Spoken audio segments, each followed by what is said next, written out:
Good to go? Yeah. Ready? Yep. Set, go. Okay. All right. So, welcome everybody. This is episode 3 of Homie Only Chat. We got a special episode today here. We got David Kimball on, creator of Blippi. He's a big pioneer in the Smash modding scene, and we're excited for this one. David, how you doing, homie? Doing awesome. Yeah. Does everyone feel the relief when they realize they're part of the Homies Only Chat? Oh yeah. Is that what it means when you get invited? Do you become part of the group? You're a homie. I never thought about that. You're in. You made it in. This is an exclusive group of three people so far. You're in, man. Yeah, you're You're number 3 of. You're number 1 of 3 people who've come to this podcast. Oh yeah, this is hollowed ground right now. I feel bad saying episode 3, because I've done 2 other episodes I never included in this podcast. Do the guests know? Yeah. Well, it's because I did it a long time ago, and then it's like the reboot. I rebooted it. We're co-hosting it now because I was doing that little side thing. I wanted to say reboot in the name. I was like, it's too long. Yeah, I was about to say it's too much of a mouthful. It sounds bad. Because if you did more than 2, because in my mind I was like, okay, you only did 2, so it's not like a huge deal if we just reboot it, right? If you did 50 of them, then it'd be like, okay, we might need to. But it's it's 2 of them. One day I'll just re-upload it and put episode 0. Yeah. Episode OVA, Yeah, exactly. It's the separate alpha episode, beta. Yeah, exactly. They would be an even more of an exclusive group when you really think about it. Exactly. So there you go. But let's hop right into it. I would love to know, because I don't know this story at all, but when and how did you start getting into making content? Oh my gosh, that's a really good question. I don't know if you guys can tell, but these questions weren't sent to me ahead of time. So yes. I gotta think of this on the spot here. How did I start making content? That's okay. That's my life. My entire life. Take your time. Take your time. Well, I think so. Obviously, you have there is not a lot of requirements to be a content creator. You could draw a picture on a napkin, and you're a content creator. That's true. So I guess if we're to use that broad definition, I started drawing when I was 3 years old. Wow. And I would just draw all the time, every day, obsessively. If I was sitting somewhere and I was bored, I would draw something. If I was listening to a book, I would draw something. Yeah. And then I got introduced to the NES, Super Mario Brothers on the NES, and Duck Hunt I think when I was 7 years old, 6 or 7 years old. And that really inspired me. So I started drawing video game stuff, and I was like, I'm gonna make my own console. And so I drew a bunch of ideas and sketches for, oh man, what would a GameCube but a sphere look like? And I didn't know that meme was already done. Yeah. But I just thought that would be cool. So I drew something called Game World, and then I created all these fake games that didn't exist that were sequels to all my favorite games. And I just started this, how cool it is to invent a Mario 64 sequel that was closer than Sunshine was, or I just thought of all these cool things. And then eventually, we got high-speed internet in 2006. I know, AJ, we were talking about this a while ago, the earlier, internet, old-school RuneScape and all that. Mm-hmm. In that era, then I thought, I can make my own website now. So I made this really cringy video game review site. And I was a grade behind in spelling and grammar, and it showed. It showed on those reviews. But then with autocorrect and all that stuff. I got better at spelling and grammar structures, ironically, because of those tools. Then I got a lot better at writing. And then I made my first YouTube video that is not public. It's on my own old channel. Oh, wow. So technically it goes back to 2006 if you want to think about YouTube videos. Dang. What age were you around there?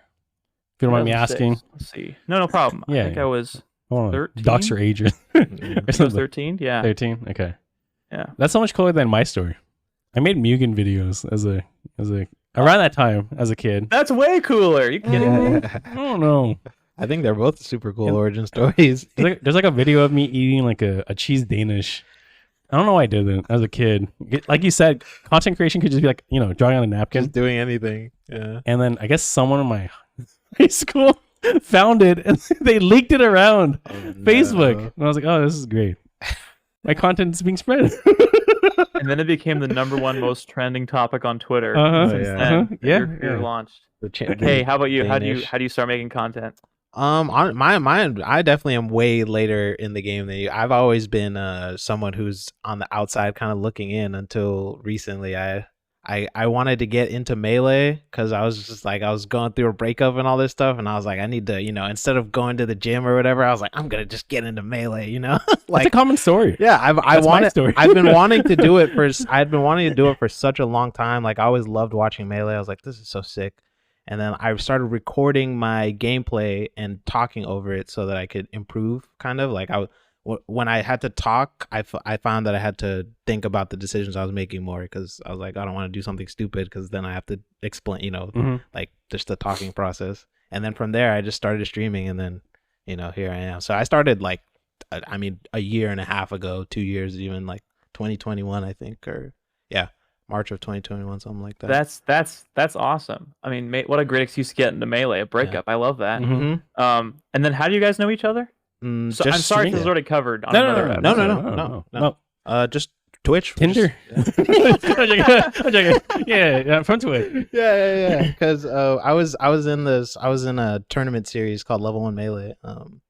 And AJ hopped in the chat, and I knew his scratching videos, and I was like, oh hey, I love your scratching videos, and then he was like, oh thanks, and then I saw that he streamed, and then I just hopped in there, and he was like, he had the whole hip hop thing going, and I was like, oh I love hip hop already. We were talking about hip hop. I never know the story. Yeah, I was about to say it's my brain's like getting bigger and bigger. and then we were just started talking. He had like some get together, and then I was like, and then he was like, oh yeah, I'm in SoCal, and I was like, I'm in SoCal, and then I came over, and then here we are. Yeah, that's so cool, man. When the realization dawns on you that you actually live near one of your internet friends, it's like, it's like game over. Yeah, I'm always hanging out with this person. Literally, he can't get rid of me now. Yeah. I'm over here all the time. I guess I think I talked about this previous. I talked about it all the time. But that culture of inviting strangers to your house, especially because of Melee. How long have you been playing Melee? Like, did you ever experience that? Having Smash Bros? Okay. Wow. Okay. Casually. Okay. Competitive. Yeah. Okay. Competitively, technically 2013 or 2012. Okay. 2012, actually. Technically. So you went to a handful of Smash Fests when you hosting? It was one of those things where like, so this is funny. I actually have footage of me playing Melee from 2002. Wow. I actually have a VHS recording of like I played a demo in like a Fred Meyer in 2001. That's like the first time I played it, but that was just the demo. The first time I played the actual game was like early summer of 2002, and it was one of those things where like I loved Smash 64 as a kid. Just loved it to death. I had a friend's house that I'd go when the year it came out. I didn't have an N64 yet when it came out, and then when I saw Melee like in playing on a demo disc in like a Fred Meyer, or I don't remember if it was a Target or a Fred Meyer, and I looked at that and I said, this game's gonna be huge. I mean, look at this thing. And so our cousin had a GameCube, and he was hanging out with us, and so I spent my money, my brother and I pitched in. We spent money to rent Melee for our cousin's GameCube to play about 10 minutes of it, because that's all the time we would have. Yeah. And I was like, Dad, please set up the VHS recording. Like, I want to. So of course we watched. I need to relive this. Yeah, you got to remember this moment. Yeah, and of course, at the time, Dad's like, sure, okay. And now I'm like, I was ahead of my time, man. Yeah. I was wave dashing. I was doing all this. I wish I could take credit for that. We look completely amateurs on that footage. Yeah. But it's so fun to have that. And one thing that's really fun too is I think we unlocked a trophy, and so the actual timestamp, including the time of day, is printed in that video to confirm like the exact day we were playing. Wow! So it's just a really cool thing to have. Do you remember what character you were playing in that recording? So there were 3 matches. The first one I picked just the character that I knew, Kirby, because he was amazing in 64, and Donnie played Pikachu, also amazing in 64. My brother's name is Donald. He gets a shout out. Yeah, shout out. And then after that, we wanted to try the new characters, so I picked Peach and he picked Bowser. And then for the last one, I picked Mario and Yoshi, and then the tape ran out and we had to stop playing. Yeah. So it was very short. We played 7 stock matches for God knows why. But yeah, that's my earliest stuff. And I got kind of involved in the local scene a little bit later. So, do you still have that tape? Because I know, like, you were talking about your drawings you made as a kid, like your games you wanted to develop. You posted those recently. I remember that. I did. Yeah. So I just feel like went you through it. have your haven't your seen old those. memories and stuff. Like, Yeah. I need to I look have. at that. I think I got converted to DVD. But I have it on YouTube actually on my YouTube channel. Oh, I have shit. the full original clip of the 2002 play, and it's so fun to have. I And love that. very few videos exist of gameplay footage in general from that time. yeah, so. yeah. Absolutely. That's awesome. Yeah. So I kind of want to stay on the content train a little bit because, and a little bit more focused on the YouTube side of things. I kind of want to know what were some of your biggest inspirations as far as making content, like the people you're watching who kind of influenced you. Mm-hmm. So there were different stages in my life. I think like 2010 to like 2016, I was very Microsoft focused, and I liked Microsoft content a lot. I've seen it. I've Mhm. seen. Yeah, I saw your I'm guide. sure you've seen it. I've seen your guide has like 3 million views. It's got freaking if so anyone's many. listening, Yeah. I mean, for the people who are listening, I was doing research on David. I know a lot. I know some stuff because I've known you for a while. But I just randomly saw like you have like a YouTube video on how to install Windows or something. I forgot what it was, and it has like 3 million views. I was like, "What is this?" Yeah. Crazy. Yeah. Like, okay, a fellow ADHD person would understand. You kind of get these obsessions. You get these. I mean, look, okay, you're into Melee. You're a Melee head. You probably understand this too. Yeah. You have these little seasons of pure obsessions where you just kind of dive into something, and I just, man, this is gonna sound like I'm trying to figure out how to really describe this because I was gonna say, oh, I was such a nerd, I was such a geek. I'm like, we play Melee. Like, Yeah. there's an We're element all- of yeah. geek and Yeah. nerd. Yeah. We're in all this like that room. at some point. So when I was looking up MP3 players back in like 2006, and I found out about Microsoft Zune, Mhm. and I thought it was the coolest thing ever made. I was like, dude, the design is so cool. Of course, it had native dark mode. It had this sans serif typography, this music subscription service. I'm like, dude, this is the future. This is amazing. Yeah. And of course, the Zune was a flop and a Yeah, I complete know. failure. Sad. Yeah. So sad. Uh-huh. But I loved it. And then, of course, that became Windows Phone. And Windows Phone was just like the coolest thing ever. So I remember getting it and kind of like really getting into it. And I saw like Windows Central was emerging. They were Windows Phone Central at the time. They were like a huge Microsoft coverage. So they were some of my earliest inspirations for content. To kind of go back to your question, Kay, I know we can go on rabbit trail sometimes. Yeah. I Go love for it, that. though. So Go for it. Windows Central, shout out to those guys. Daniel Rubino was a big inspiration to me. I got to meet him in person. He's the editor-in-chief at Windows Central now. Wow. He was visiting Bellevue one time, and I felt bold, so I tweeted him, and he said, sure. I was like, all right, cool. Oh, that's cool. That's amazing. And so I think Windows Phone fans were kind of my first online group where like we do tech meetups and we meet in person or whatever. Wow. Oh, it's like Melee, but Mhm. in the Windows Windows, world. yeah. And yeah, it's weird to think about it now because I'm so part of the Melee scene, but I was Mhm. like a Microsofty, like Mhm. 100% I back love that. then. Yeah, and then Windows Phone, and I was one of the few people that loved Windows 8. Everyone hated Windows 8, but I Yeah, I don't loved like it it.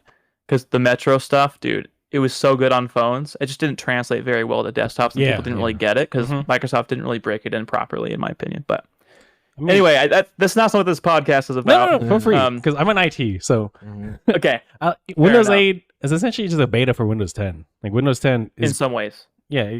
I like Windows 10 a lot. I don't Yeah, want to talk about the thing- Windows one. Got the Microsoft head. Yeah, I know. The thing about Windows 8 though was it had lower system requirements than 7. It was like way faster, Oh, way more really? secure, and it was way better than 7. The only thing that people didn't like was when you hit the Windows key and something came up they didn't expect. Yeah, Mhm. yeah. That was the one thing that was wrong with Mhm. it, and everyone lost their minds. They brought that back in Um, 8.1, right? Yeah, and Windows 8.1, Yeah. anyway, and then with Windows 10, it seems okay. It seemed like a good upgrade overall, but there's so much bloat in it now, and that's same Yeah, for Windows 11. There's so much crap Mhm. in the OS. It's so Mhm. bloaty and bad. And Windows Yeah. 8 was the last one that didn't have that like freemium model feel like That's the true, modern that's Windows true. do.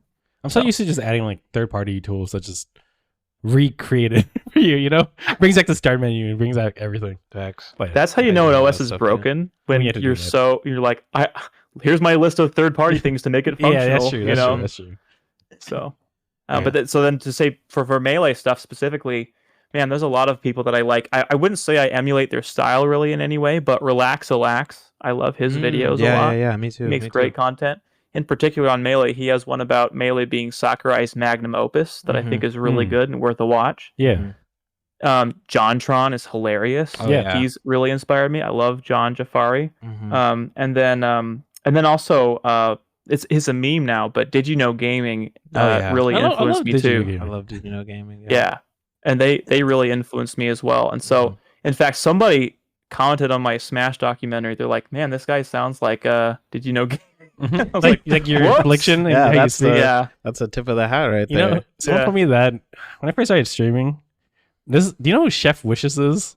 Yeah. Okay, never mind. Maybe if someone's watching, Chef Mhm. Wishes Wait. is this guy who cooks. He's like an OG, like YouTube tutorial how to cook mashed Mhm. potatoes guy. And I slowly I watch his videos so much, and he every time he talks, he's like in a question. Like I don't know how to explain it. Mhm. And when I first started streaming, you don't know what your voice is gonna like how you want to speak in front of a stream. Totally. And I remember I would just talk like with a question. Make everything a question. And I didn't notice it until my friend came in like, Andrew, you gotta stop watching Chef Wishes. Alright, shout out to Chef John. Yeah. That's That is freaking so hilarious. funny. Do you notice that now, either you or Kay? Do you guys notice who you're around? You start picking up their like quirks and their speaking mannerisms and things. Oh, 100%. Yeah. 100%. Oh my goodness. Yeah. I definitely think as far as content wise, like just the streamers that you hang out with, even I adopt so much lingo that I'm like, I never used to say this. Like I don't even know where this came from. Yeah. Yeah. I feel like I've been picking up like I don't know. I've just been saying stuff like Saxon's been talking about. Yeah, Like yeah, any of the streamers and stuff. Mm-hmm. But I see it rubbing on them. Like how they I'm seeing people wearing beanies and stuff, wearing my jackets and no, I'm joking. Yeah. Yeah. I'm doing my AJ impression right now. That's good though. Yeah, I like Great. It's fun though. I like seeing the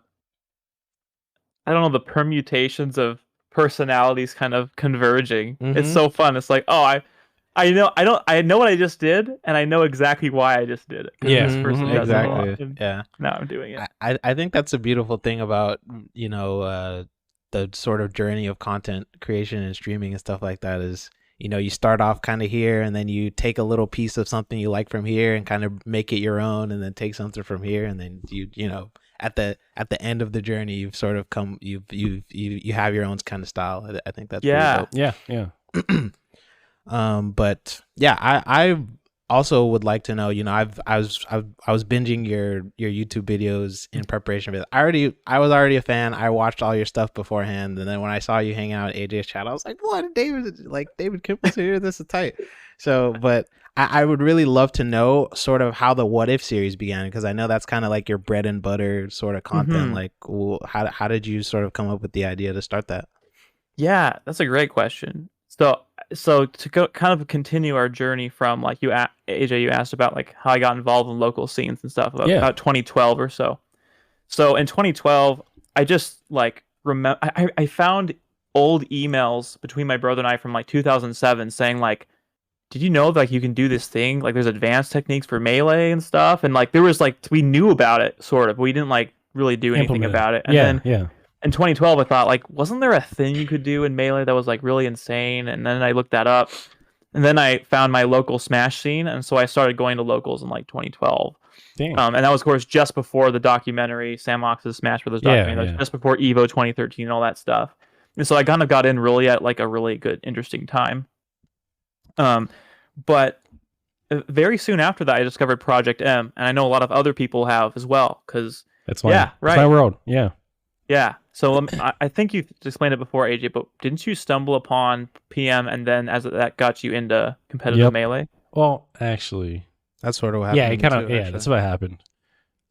I learned about, well, it's like I was having a party and people told me like, oh, we should get Smash because it's like a perfect party game, like, Totally. But I couldn't figure out how to get Melee, because that's the one I grew up with and I was really familiar with. But I couldn't figure out how to get that onto my Wii, like through like Wii Loader GX or something.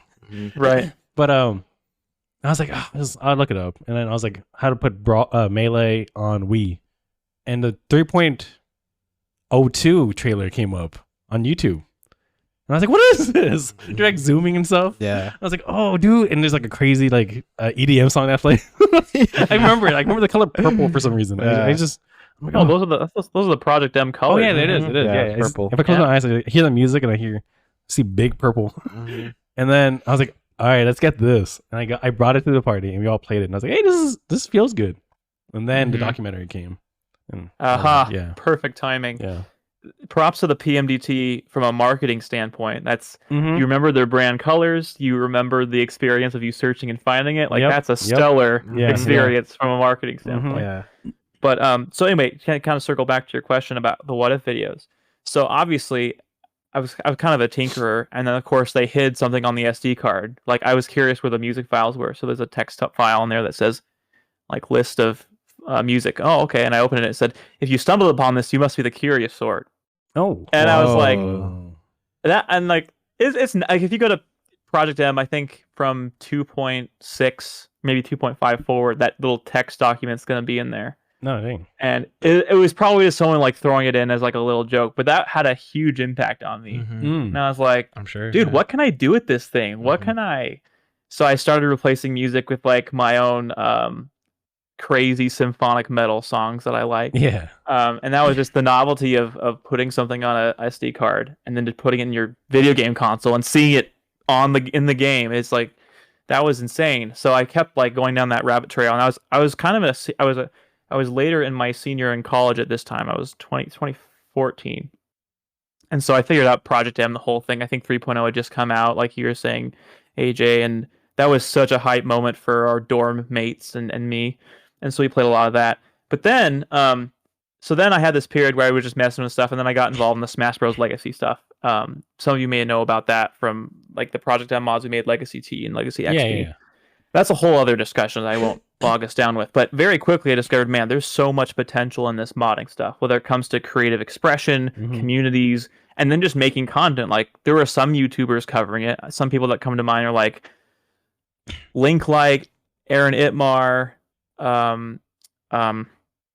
Sherwood, Nintendo. Creators like that were showcasing mods, but I thought this is so underutilized. There's so much crazy stuff that no one is like showcasing. And so then very quickly I thought like, well, like I like Melee way more than Brawl, certainly, and actually more than Project M. So I thought like, is there a way to like create what if scenarios? Because everyone made their like dream roster. It's like, what if you could make that more real? Like everyone has like, oh, I love Melee, but it doesn't have so and so, or it doesn't have this character. And I've been a huge casual Melee fan way before I was a competitive fan. So I thought, what if I just made like a bunch of casual content for Melee? Because there's plenty of competitive stuff, really. Here's how the last tournament went. You know, here's this combo. Here's how to get better. And I'm like, that's been. I actually tried a few videos like that. I have a memed video to death called "How to Wave Dash the Easy Way." And when was that? I might have watched it when I was learning. 2015. It's like one of my very first instructional like tutorial videos. It was probably made like months before my Windows 10 video that blew up. Nice. You're like choosing which path to go. You know that Yu-Gi-Oh card. Exactly. Call me an idiot. I made like several grand off of this Windows 10 video. I made almost literally nothing on the How to Wave Dash video, and I chose the Melee scene. Call me an idiot, I guess. The passion talking. I'm learning right now. But yeah. I'm trying to get into Windows content. I know. Like I was on a Microsoft podcast too and everything. And one day I was like, I don't like what Microsoft's doing anymore. I don't care. The spark's gone. I'm into Melee now. And so I started doing that. And so that's kind of what inspired it. It was just how cool the mods are, how no one was covering them. And I thought, dude, this is fertile ground for some pretty fun content that would appeal to casuals. Wow. Dang. Yeah. That's awesome. I think that's really interesting actually. Okay, so this next question is kind of AJ inspired because I kind of want to know like this question is kind of like for both of you. I think it's pretty cool, but like how do you sort of manage the larger scale projects considering the fact that you have ADHD and stuff like how do what is that? Yeah, because he was telling me. I was bringing it up. I was like cleaning it. I was like, oh, can we bring this up? Yeah. And I think it's actually a very fantastic question because you've obviously worked on some larger scale and we'll definitely get to that stuff later on. But You know, like what do you feel like sort of the experience has been, you know, balancing the ADHD with like working on content, like staying, because with content you obviously have to be pretty consistent with the work schedule. So like what's your experience with that? Well, I too am super interested in what AJ says about this, because I think everyone will, I mean, whether or not you have some kind of attention deficit restriction, I think you all have your different methods and your different techniques and tactics on how you crank out content for free, basically. But I think for me, the thing that I start with is I envision a future where the thing that I want to make exists. Okay. Right? Like maybe one day you're sitting there and you're like for example with the Sonic video, I was like, dude, what if there's like a version of the Sonic Brawl reveal, but it's like it was like Melee's version of it. Yeah. And I was like, that would be so cool. And then, you know, I would just keep thinking about it, like, well, if it was made today, I could share it. Yeah. But it's not made today. I need to work on it, or else it's not going to be made. And then you kind of psych yourself into making it. And then, at least speaking for myself, then you kind of go into like hyperfixation mode. And you're like, that's flow state. I know we've talked about this too, AJ, where like, and people that don't have the hyperfixation stuff can get into flow state. It's basically, if you're working on something that you're so into and you love so much, that time completely melts. Yeah. You're like, oh, it's been 2 minutes, and you look at the clock, 5 hours. Yeah. What? Yeah. It literally feels like that, and anyone can get there. And I think one way to do that is like envision a future where it exists. And I know for some people too, they're motivated by creating things for other people. So if you think, okay, here's a future where this exists, how cool and how great this is, and think of all the people that are going to experience it and appreciate it and like it. I love this. Yeah. I love hearing. So that's what really motivates me. Okay. And as everyone knows, motivation is so fickle, you can't really control it. Yeah. So 100%. you have to try to trick yourself and do little things to make yourself as less reliant on motivation as possible. And ironically, that helps you harness motivation the most when it comes in. Dang. Whoa. You see, that was just. Damn, I mean, honestly, just end the podcast right there, dude. That was beautiful. I'm sucking up game right now. Yeah, I know. Like I'm like, oh, okay. I don't have Envisioning- ADHD, and I'm like, yeah, he's spitting right now. As he's talking about it, I'm like envisioning, Yeah. like I'm seeing the sky. And Right, I know. I'm like, oh flying man. in the air. Like I can do anything. you just see me floating in the I background. can do anything. Well, no, It's working, man. I love AJ's that. gonna have like Mhm. 27 scratch tracks in next week. Yeah, I'm the opposite. It's like I don't know. Like I struggle with that. Like I have these crazy ideas. I'm like, I don't know. It feels like the way I see it is like I feel like, you know, Charizard and like Pokemon. You know how he's just big and just sits there. But like if he does something, it's like it's crazy. It's like, oh Yeah. dude. And I'm like, hey. Yeah. You know, He's you got to muster all your energy for that one big push. I need to learn. I need to take your note on it. That's Mhm. I like the way you're thinking. Yeah, I think that's very applicable too, as well, to people. Not just everyone, not just people who have ADHD. You know what I mean? Because obviously, like I'm trying to get more consistent with the content stuff as well. Like I'm super into Fire Emblem and stuff like that, and I've been sort of making little videos here and there about that kind of thing. And I think it gets into like, it's interesting what you said too about envisioning a future where it's made, and then you say like some people sort of make content for other people. I think it brings an interesting sort of topic of like the purpose of content creator, like what are you doing it for, kind of thing. And I think when you can zone in on that, I think you definitely got something. Because like for me, it's like I just want to make this cool thing, and like if people come, cool. If not, like, hey, I made this thing that I'm proud of, and like I'm happy, and like that's okay. Yeah. So definitely, I think knowing what your goals are can definitely sort of help you with that, like keep you centered on that. Yeah, whatever motivates you. Yeah. I like some people will say like, absolutely no one could get benefit out of this, but at the end of the day, I can put this on my resume. I can stack this up in my portfolio and look back on this and say, like with my What If series, they're super short videos, but I can always watch and be like, I like this. Yeah. I got entertainment out of this. No, right. yeah, And yeah. so that can be your motivation too. Yeah. Mm. And same, by the way, your What If videos are super dope. I Yeah, I just watched the Sonic one yesterday. Actually, Thanks. It's crazy when you started talking about that. I was like, oh, I just watched that one. Mm-hmm.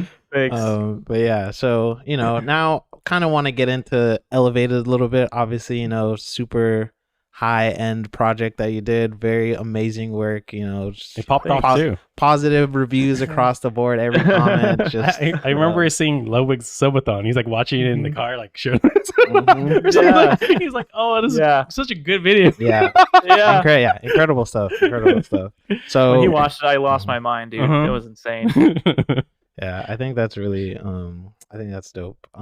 So first question about it is sort of what was the research process that went into it? Because you're obviously citing a lot of these things. You're talking about Sakurai and his development team, like you're having quotes from like people who are saying, oh, it makes Sheik's body more twisty, like what was the sort of research process that kind of went into that? Yeah, that's a good question. So it's funny. There were a lot of things that kind of converged together to make that a reality. I'm going to talk about Source Gaming, not Source Gaming. Did You Know Gaming again for a second, because one thing that kind of happened to them is they made some decisions with their content where they would kind of rehash a lot of the information that was already known. And then what they would do is they would make compilation videos of their existing videos, and they kind of got memed on for it, and people were not a fan of it. I don't know if you remember that, but I was like, "Oh, are you gonna tell us that Daisy's third eye was on the Daisy trophy again?" And everyone was like, making comments about that because they brought it up like 7 times or something. Yeah. And since then first off, their videos are great. No, not dunking on them at all. And then on top of that, I want to say props to them for taking feedback, and now they're doing their own research, and they're translating stuff no one's translated before. They're interviewing people. They're going crazy now. They stepped up. Mm-hmm. Yeah, they really, really stepped up. But obviously, if they weren't around in the early days, I wouldn't have made my stuff. So anyway, so it dawned on me that people would make these videos like with really surface level information that everyone knows, and they would just repackage it in their own way, which is fine. They can do that. But I kept getting annoyed because I knew Melee video would come out and be like, I already know all this stuff. Like, I want something new. Yeah. So that drove me to be like, huh. And then there's a creator that I know, Beta64. He really inspired me a lot as well, actually. That channel is cool. I've seen his channel's great. Banjo-Kazooie stuff. Yeah. Dude, cool. His Conker's Bad Fur Day stuff, his Luigi's Mansion video, really good. Yeah. So anyway, and that inspired me too, because like, man, early content is so interesting. So initially I reached out to him and I said, hey, would you like make a Melee video? I have all this research that I've done. And he kind of was like, had his own things going on. So I thought like, why don't I just do it? Like, there's nothing stopping me from doing it myself. Yeah. So what I started doing was I started binging every single Melee related video on YouTube that I could. I took notes on each of the things that they said. And not only did I find errors and inaccuracies in those videos. Oh, wow.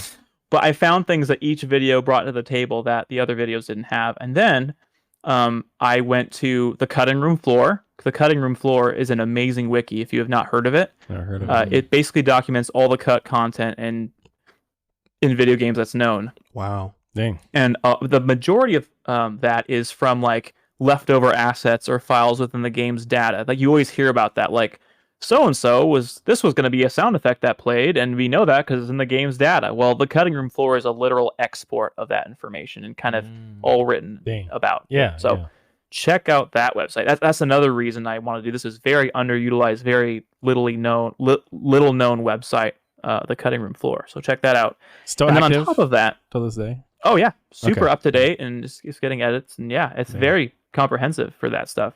Great source of beta content. In fact, there's a new YouTuber named oh my gosh, I don't remember his name, but he has a series called Cut Content, and he just focuses on basically what Beta64 used to be, and it's super, super good.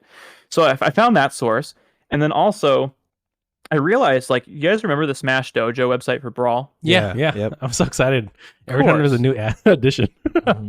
Oh yeah, everyone freaked out. Well, what people don't realize is there was one for Melee. It was only in Japan, and like, I'm like, why aren't people like researching the crap out of this? Because it's got a bunch of early screenshots that are just floating around, and the website's still up. Like, you don't even have to go to the Internet Archive or like archive.org or anything. Yeah. It's actually still on Nintendo's servers. You can actually find it. Wow. So what I did, and I realized very quickly that not only was it like kind of like Smash Bros. Dojo, but there are probably literally hundreds of pages of fan comments and then Sakurai responding to fans, which he did Wow. not do for the Brawl Dojo because it was probably just way too big of a Much. scope Yeah, and way yeah. too ambitious to do. So I was like, dude, why is no one looking through this? Like, and so I started. Obviously, I didn't translate it properly, but I used the Google Translate function in browser, and you can discern a lot from that method. Yeah. And I actually, there's some guys at Source Gaming who have done amazing jobs translating some of the key pages on that website, Famitsu interviews talking about Melee's development. So I pulled a lot from Source Gaming and their work translating. And there was even a final blog post that is featured in the Elevated documentary that I read that the guys at Source Gaming translated for me for that final blog post. So it was a proper English translation. But things like Sakurai confirming he knew about wave dashing, Sakurai talking about phantom hits, those are glancing blows, and they were deliberate, by the way. They are not glitches. Yeah. Why L canceling is half speed instead of all the way, like in Z canceling in Smash 64. He talks about smooth landing. Yeah. He talks about all this yeah, stuff. Yeah. Wow. And it's like people keep saying, "Oh yeah, have fun glitching in Melee." It's like, dude, It was on purpose. there's evidence. The devs knew about these things. Like they're not glitches. Yeah. They're not glitches. That's And crazy. when people say, "Oh man, Phantom hits like the worst glitch ever," it's like the director put that in. Like that's what people don't get about Sakurai is like before he had a scarring experience playing an arcade and whooping an absolute newbie and completely changed his philosophy 2005 forward. He always believed in risk reward. He believed in easy to access, difficult to master, and he always believed in adding hidden techniques for all the pros because he was really good at fighting games. Yeah. So he enjoyed it when he could master these really difficult hidden techniques. So he sprinkled all his games with them. And Melee, even 64, they're proof of that. And so it just when I see some Zoomer who was born after Brawl came out talking about all the glitches in Melee, it's just like I have to leave my paragraph of fury correcting them. yeah. And of course, they take one look at my profile They're and like, they heart the LOL. comment, they upvote me. They're like, "Oh, this person knows what they're talking about," and I shouldn't do that. Like that's just being a jerk. But I can't help myself sometimes, you know. Yeah. So Yeah, they don't want the misinformation to spread. 'Cause I was about to say I didn't even know that stuff. I know, but there it's- you most go. people don't. I knew the Yeah. smooth landing one. I remember hearing that he recognized wave dashing, but I know all the other stuff he's mentioned. Mhm. And I mean, that is just scratching the surface. People are asking him like what kind of drinks he likes to drink and stuff. And Wow. What it's is it really like? interesting. You know, I don't remember, but because Orange I mean, juice. man, I spent hours reading those, mind you, Google translated articles. So some of them sound really goofy. Yeah. I learned a few other things too, and this is also on the cutting room floor. I think documented things like Poke Floats is a bad translation. The actual stage name is Pokemon Subspace. Oh, wow. So- yeah. Poke Floats is just something the localization team was like, they kind of look like floats. Let's call them that. It's called And Poke Floats. they never Wow. were. That is so funny. And Kinda looks like a Rainbow Cruise doesn't make any sense either because the stage in Mario 64 is called Rainbow Ride, right? So that stage is supposed to be called Rainbow Ride, but they did a literal translation in Japanese to call it Rainbow Cruise. And like, there's so many little things like that where, yeah, it's hilarious. There's like misspellings, there's wrong information, and Did You Know Gaming covers some of those things in their defense, but there's some more obscure things that are kind of fun to know, and you only get that from the website. Dang. It's still up. I kind of just want to that peruse sounds it and fun. just see That sounds fun. the to go funny read. questions that I was about to he say. answered. You know, it's like an AMA Mhm. just for Sakurai. I'll You go know, read that. And if you yeah. can't get enough of it, there's also a Smash 64 version of the website as well, where he also answers like Yeah. probably the I same remember amount of you questions. mentioning that Yeah. one in the Mhm. doc. Yeah. I heard about that one. For like That's that's where so smooth good, man. landing is brought up, right? Yep, Yeah, that's where the yeah. smooth landing is actually documented, and then he only references it in the Q&A section of the Melee website. That's crazy. Wow. How do you go from that? How do you go from like being so good at all those games and then something's like, I guess I don't want this anymore, or I don't Yeah. want Just like here, The scarring bro. experience. Yeah. He was at an punish arcade, someone. and he was like playing really well, and then he utterly destroyed someone. And he looked up, and it was someone that was trying the game for the first time, and then it dawned on him, wow, that person probably never wants to play this game ever again. So he kind of threw out the baby with the bathwater and said, screw anything that makes it competitively viable. Let's add tripping and insane buffer and Yeah. magnet hands and all the other Brawl wonder See, if that guy beat him, he'd be like, "Oh man, I need to make this harder." Yeah. Right. I need more advanced techniques that could beat these kind of guys. Yeah. Yeah. Dang. I didn't know that. That's a pretty interesting story too, because I remember you talking about the risk reward portion of it in the doc as well, and I was like, yeah, this is beautiful. Like this is peak fighting game design right here. Like this is Absolutely. the third strikes of the world and all that. Like this is what I want. This is what I want my fighting games to be. Yep. Isn't it so crazy? There's so much to love about this game. Yeah. Like you could love like the back end of everything like that, the history, like this, the lore you're talking about. And that's not even talking about the community and Gameplay. the players and the styles of play. Yeah, it's definitely one of the just greatest games of all time. Like, no It's just a freaking masterpiece. Like any way you slice it. Yeah, any way you slice it, really. But I want to ask a question, and I'm pretty sure you wrote it better than me because I'm looking at the notes. But you wrote a tweet recently, and this kind of goes, "Oh, I love this game, but why do you think this game isn't doing as well as it should be?" Why isn't it growing? Why isn't the scene isn't growing? it growing? Yeah. Yeah. I was surprised, by the way, at Responses. Yeah. I actually didn't get to see too many of them, so I I'm looked coming in at fresh. some. Yeah. Okay. Yeah. Well, of course, when you have a marketing mind, you think, oh wow, it did really well on this channel. I wonder how it does on another channel. So then I immediately posted it on Reddit too, and it did really well on Reddit too. Mm-hmm. People want the scene to grow, but I think there's a lot of pent up opinions. And so it's really interesting to see it. The three top reasons I can think of that I actually wrote down is, I think the first one is the accessibility factor. So one thing I'm going to relate this to marketing again, but one thing you have to think about when you're trying to market to someone is, what's the user experience like? Because you want that friction to be almost nothing.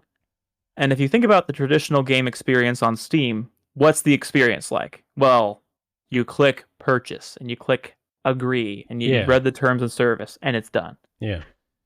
Compare that to setting up Melee. It's like, where do you start? Yeah. You go to Well, you can go to blippi.gg. Yeah, which helps. There it is. Right?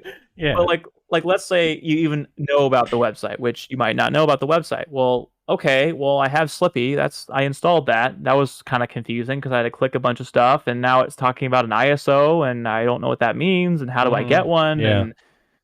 And I was brainstorming this also. It's like, what if you were to buy, like, theoretically speaking, if somebody bought 100 physical copies of Melee for like $40 each, they took a loan out, and they did that, and then they literally did their legal due diligence. They put each one into their Wii and they ripped it, and they got 100 USB drives and have the ISO of that copy, and they packaged it together, and then they resold it. You could buy Melee, the physical game. It would come with a USB drive with the ISO on it, and it's perfectly legal because it's the backed up digital version of that. And as long as you don't distribute it, wouldn't that work? You're cool. Yeah. Mm-hmm. Like, I don't know. I'm not a lawyer, obviously, but I was thinking, how cool would it be to streamline it? Like, if there was a portion of blippi.gg, like, buy Melee, and it just went to a bunch of listings where you could buy the game and you get a USB with it. People know how USBs work. That would already improve the experience way more, and you wouldn't be pirating the game, which the vast majority of people are doing, right? Yeah. I mean, not me, of course. I don't but, do that. Yeah. No one in this chat. I don't know why I don't know why I said here. yeah. I don't know why I got so excited. Yeah, exactly. Yeah, no, actually. Nobody here. But yeah, the rest of y'all, No one in this chat. No one I listening do. to this podcast. No one. Yeah, of course. You just see silence in the background. Like, you guys continue without me. So anyway, Yes, so all that to say, when you consider the user experience, there's so many barriers. That doesn't even get into the adapter and the GameCube controller. Yeah. You have to get the right brand of GameCube controller. You got to get the right overclock brand of the adapter. adapter. Yeah. You got to Right. overclock the adapter if you really care, right? Mm-hmm. So And your monitor matters too. Your monitor matters too. And someone pointed out in a response to that first point is, look, dude, I've been playing Melee with an Xbox controller, and it is more accessible than it's maybe not ideal to some players, but I'm used to an Xbox controller, and I said that hurts my soul that you're playing Smash with an Xbox controller. But fair enough. I mean, hey, if it works for you, at least you're playing the game, and maybe some point you'll switch to a different controller, and that's great. Or you'll So beat that's me. the first point. You'll beat me with that controller, you know. I'll cry a little bit. Performance talks. So if you get beaten, you can't say anything about the controller they're using. Uh-huh. So that's the first point, is accessibility. And the second point is simply Nintendo. I mean, they are everyone knows they're uniquely protective over their IP. And but where a lot of people get this wrong is they have complete right to shut anything down, and it has nothing to do with piracy. So what's interesting is for Big House 5, they cited pirated copies of Melee as the reason, which by the way is ridiculous because they can't prove that. And B, if people are at a physical tournament, who's buying a copy of Melee if they go to a tournament? No one. They're playing someone else's copy anyways, right? So it has nothing to do with piracy and has everything to do with the fact that they didn't like it and it's their IP and they can just shut it down if they want to. Yep. It has nothing to do with piracy. And that's where people kind of confused, where they try to like talk about the semantics about the legal side of it. It's like, no, it's their IP, they can shut it down. In fact, there's no clause in the end user license agreement of you can stream the game, you can play the game and record video footage of it. There's actual clauses within League of Legends and Minecraft and more modern games that explicitly allow people to stream and to reproduce the game for entertainment purposes. But Legacy Media, and I'm sure anything Nintendo has ever made, has no clause like that. So there's no legal precedent to letting people stream it. It's actually technically illegal if you wanted to go that route. Yeah. Which is really interesting and people don't talk about. So, but obviously Nintendo is way extra when it comes to all that stuff, and they are continually a terrible force, and they cannot be worked with. We've seen this time and time again. Yeah. Unless there is radical change in the company, it is not worth working with them at all. So that's the second reason. The third reason is the perceived or otherwise skill ceiling and difficulty curve. And that's probably the least barrier, because if that's just a problem of finding people that play at your level. If we get really good at letting people play with other people at their level, that problem is solved. And I think that's just a general fighting game thing too. Like if you want to get into fighting games, you know what you're getting into. And actually, I feel like Melee is kind of big enough where you'll find people who are still starting out. I tried playing like Vampire Saviors or Survivors. No, the OG one with like Morgan and like. Oh Darkstalkers, yes. And that game was cutthroat. There's no one playing in it, and the only people who play are like PR'd, like or something. I was like, I don't think I'm gonna play with you guys anymore. I mean, Melee literally, like, that's how I got my start. Is they have noob tournaments. Like Melee has noob tournaments, which is very unique to not. I mean, FGC stuff doesn't even have most of that for the most part. Like Melee has only noobs, has Tired of O2, has level 1 Melee, all this stuff. That like that's where I built up most of my community from, is these noob tournaments. And then so I definitely think it's your proof the concept works. Yeah, it's awesome. I'm here. Yeah, hard work, and I can take a game off of AJ 1 every 20. You beat the streamer. You beat the DJ guy. But no, I mean, I definitely think that's those three are. Are there other ones you maybe a little smaller you think might be stopping this? Yeah, people talked about the attitudes of the community, where they felt like people would make fun of you if you were new and stuff, and I'm sure that's probably a decent subset of the community. But in my experience, like when I was new, I got trashed in 2012, but everyone was like really quick to be like, they wanted to show me how to get better, and they wanted to tell me how I could improve. And there's this vivacious energy of like, dude, we have this fresh blood, like let's get him in it, like let's learn from him. 100%. And and that was so fun. I love that. So I never felt bad for being new or being not very good.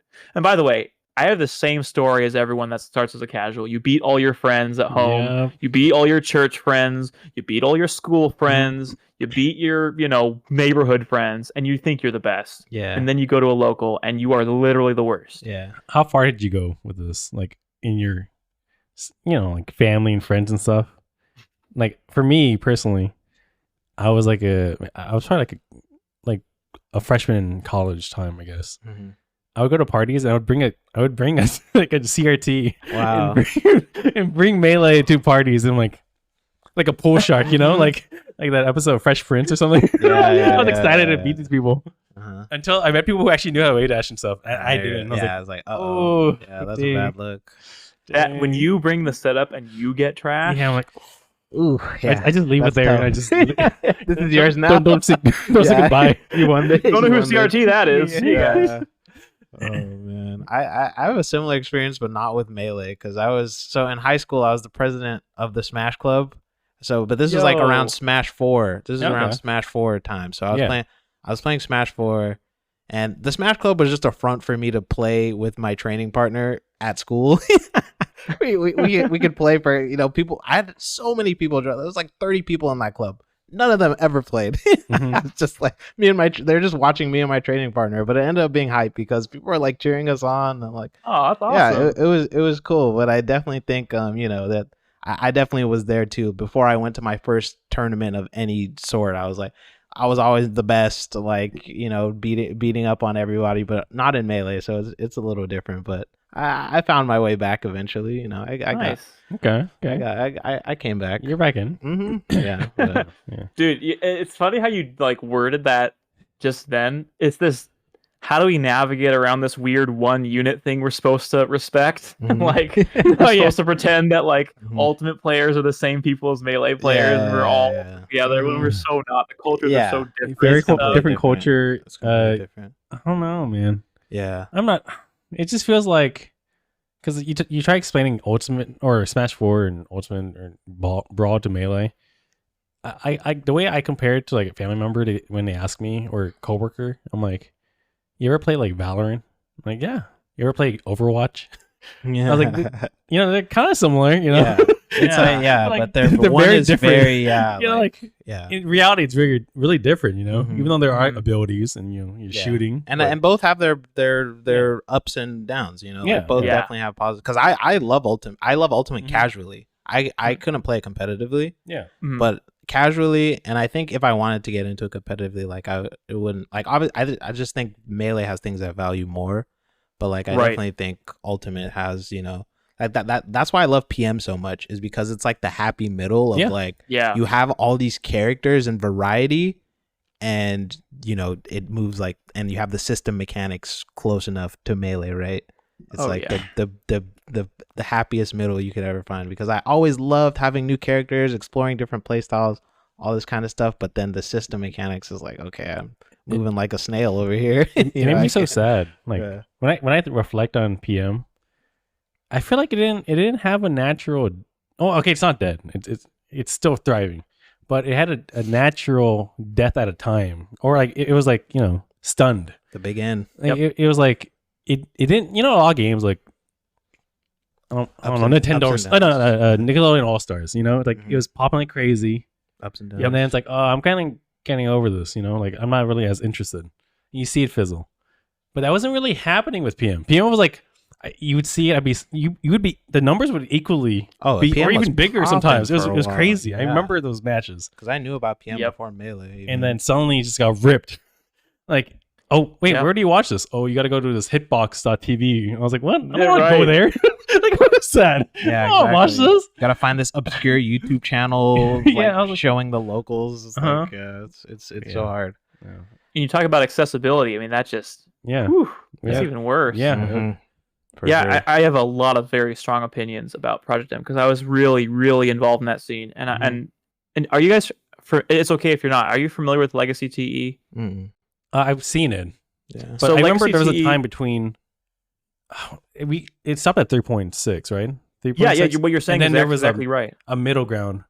Yes. Yeah. What you're saying is exactly right. So TE was basically the bridge between Project M 3.6 and Project Plus. Yeah. Mm-hmm. So Project Plus is built on Legacy TE. Yeah. Like it's literally just an extension of that. And so Legacy TE is a project that I founded. And we basically, 20XX TE by Dan Salvato. Yeah, are you guys familiar with that? So that what game is that? That Dan makes? Doki Literature Club. Yeah, there it is. Whoa. Okay, I know that game. Okay. Yeah, that took so. I much did not know adjustment. that. I had no idea. He's Melee. What? Doki, dude! Oh my gosh, Doki, man, Hold that on, game. Kay, hold on, Kay. Hold on. There's a guy that's made a bazillion codes for Melee and for PM, and his tag went by Internet Explorer, and then he changed his tag to his real name, Dan Salvato. Wow. Dan Salvato has been doing Melee stuff for forever. And actually, so Legacy TE's entire existence was directly inspired from 20XX TE, which was basically this memory card that had a modified save data on it that would basically turn Melee into tournament mode. It would unlock all the characters. It would set the right timer by default, the right number of stocks. We weren't going and changing it every time, well before Slippy, right? Mm-hmm. And so it was really this idea of how can we streamline the experience for tournaments?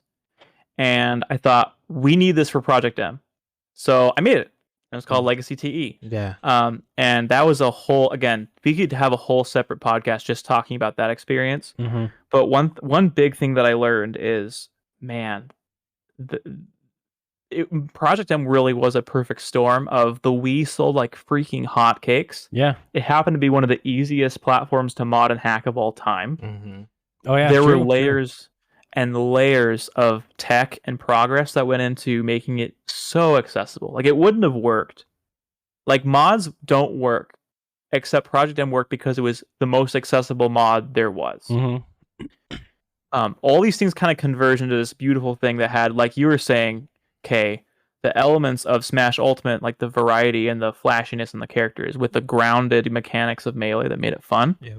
And it was just kind of this perfect product. And then Nintendo came in and just Axed it. completely demolished it. Crazy. And so we were trying to keep it sustained because we loved it. And I loved making stuff. So we would come together and we made the code menu, all the crazy stuff that's in P+. Like, my team made most of that stuff. Dang. A lot of the stages I made, there's actually an Easter egg. If you there's a Hyrule Castle alt, like, you know, the Hyrule Castle HD stage.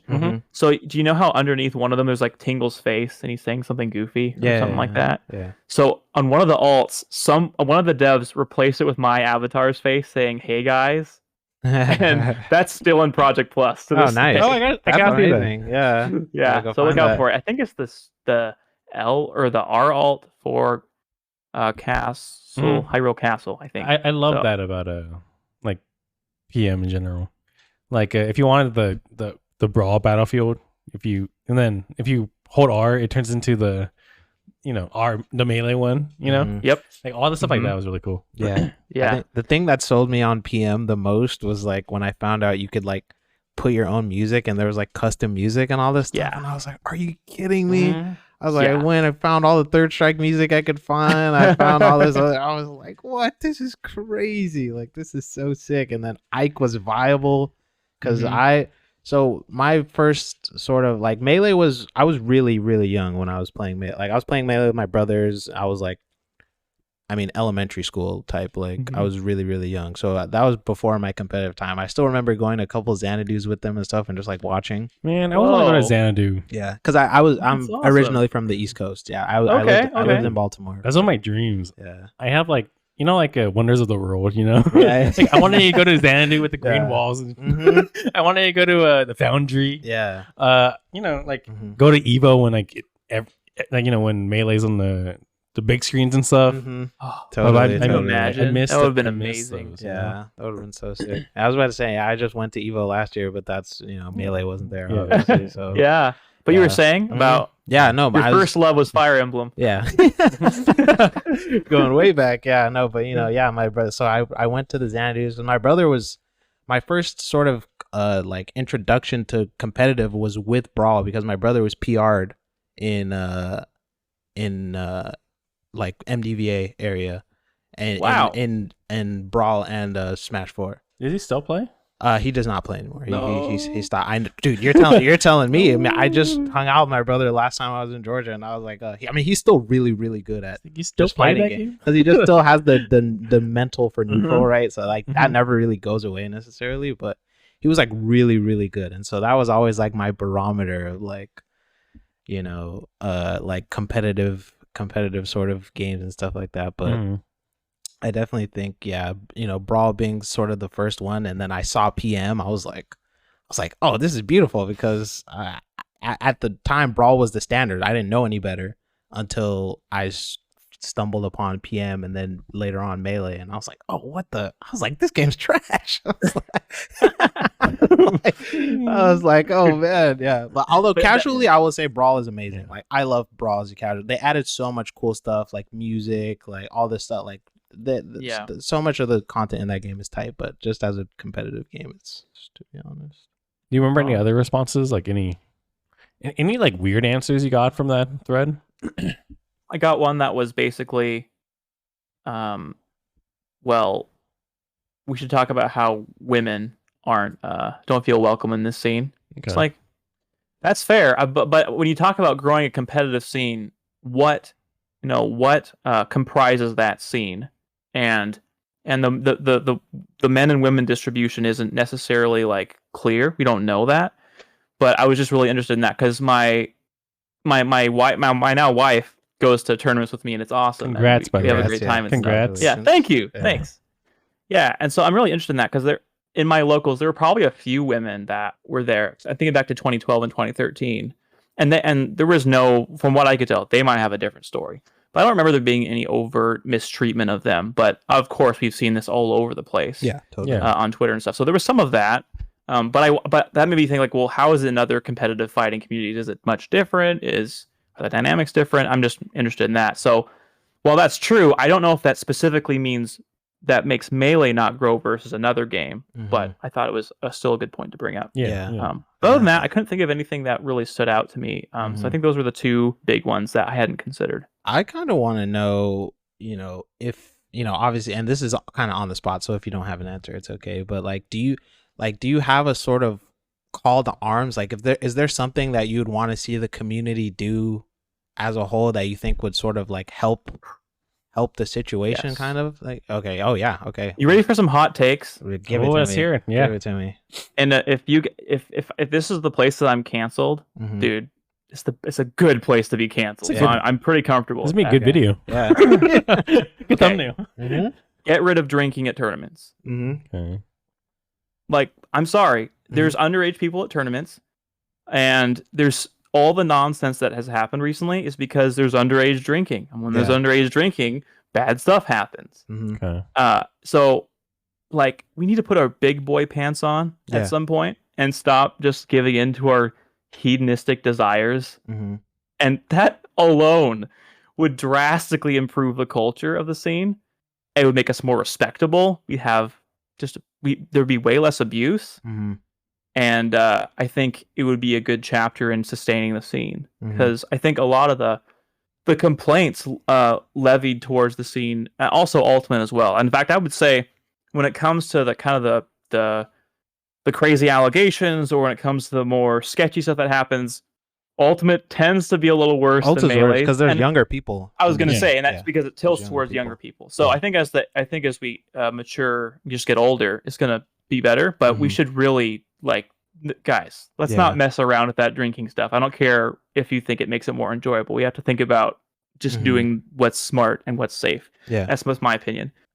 Are tournaments, like when you're actually at the venue? Are you talking about like when you're actually at the venue, there's drinking at these tournaments? Or are you talking about the after parties? I would think like majors, areas? Maybe. Like I was thinking more majors The culture, and stuff like that. I'm talking mostly about the culture, where it's Yeah. like, all right, there's no drinking at the tournament, but everyone's going to the hotel afterwards. Yeah, we're gonna do yeah, this or whatever. And I think culture is actually pretty interesting point too, because I was kind of talk about this earlier when you sort of mentioned you feel like there's a weird kind of stigma of like, you're gonna get made fun of when you're new kind of thing. Like I think there's a very I don't know, I don't want to say two necessarily, but I'll just say two just for the sake of this argument or whatever, like two sort of sides of like the Melee community sometimes, where it's like you have like the Twitter Melee fans, and then you have like the actual Melee people who are like always the nicest people you will meet in my experience, at least. And I've only been in the scene for like a year and a half, 2 years, but like I can count the amount of bad interactions I've had on one hand, and that was involved with streaming, and then I can just click ban button and then see you later. Like, Yeah. You know what I mean? Like, right. I think for the most part, I think the culture topic is very interesting, because I think there is a lot of that sort of like, I guess, loose loose sort of feel to when you pull up to the locals, and then I also think it can be hard to sort of make new friends. I think when you're new in the like when you're pulling up and you don't know anyone, you're kind of Totally. you're kind of just I definitely think that's a big part of it as well. Like I was sort of lucky because I built a mini platform with streaming, so when I pulled up to the locals, I already knew some people who were in, just happened to be in my streams, and so I was like, okay, cool, like I already got homies, like. Yeah. Mhm. But the first couple of tournaments I went to before I started streaming or anything, it was kind of like, okay, this is weird. Like I'm kind of just sitting here, I'm watching people Yeah. play friendlies. I don't know if I'm supposed to walk up and like, because me, I'm extremely shy. I'm a very, very shy person. Like I'm different on stream because obviously I'm in a comfortable environment, but you see me like on the street, I'm like, you know, like I definitely think that the culture topic is very, very, very interesting. I'm actually super glad you brought that up because I want to give Spinda a shout out because that's actually was her exact response. It was greeting new people and playing with them and saying, "Hey, I hope you come again next time." Yes. Because and then I thought, well, what are the stats on a one and doneer where they come one time, they thought, okay, I was kind of uncomfortable, I don't think I'll go to that anymore. How often does that happen? And then of those people, how many would have returned and would have grown the scene as a result? I don't know. 100%. And I can tell you with almost 100% certainty that if not for streaming and building a community around it online, I definitely would not have gone back. Because even nowadays, I don't really go to locals anymore because the people I went with sort of aren't going as much. So like, I'm not even in my local scene as much. And I'm like in one of the biggest scenes in SoCal, right? Like, and I still think it can be kind of hard. Not like, definitely not. I don't think click is like the right word, but it's like, you know, there's people who've been there for a long time and they have like friends and they, you know, and it's like kind of hard to, if you're not extra, because I think the extroverts are very, you know, I get highly rewarded, I guess, or whatever you want to call it. Like, you know, if you're extroverted, like people love that. Like people love when you come talk to them and stuff, but it can be a little harder for the more introverted people, which I'm not, you know, I'm not like casting blame or anything. I'm just saying like that's the reality of the situation, is that it can be kind of tough sometimes. I would say most people that are into Melee, one thing I've observed about the scene, a very high percentage of them have ADHD. Yeah. A very high percentage of them are introverts, or yeah, they're introverts, and then a very large percentage of them are generally more shy. And I actually separate shyness and introversion because you can be an outgoing introvert. Extroversion and introversion doesn't have to do with your level of outgoingness. It has specifically to do with where you draw energy. So people get those conflated a lot. So you could be a very outgoing person, but when you're with people, you get drained, right? I feel that way.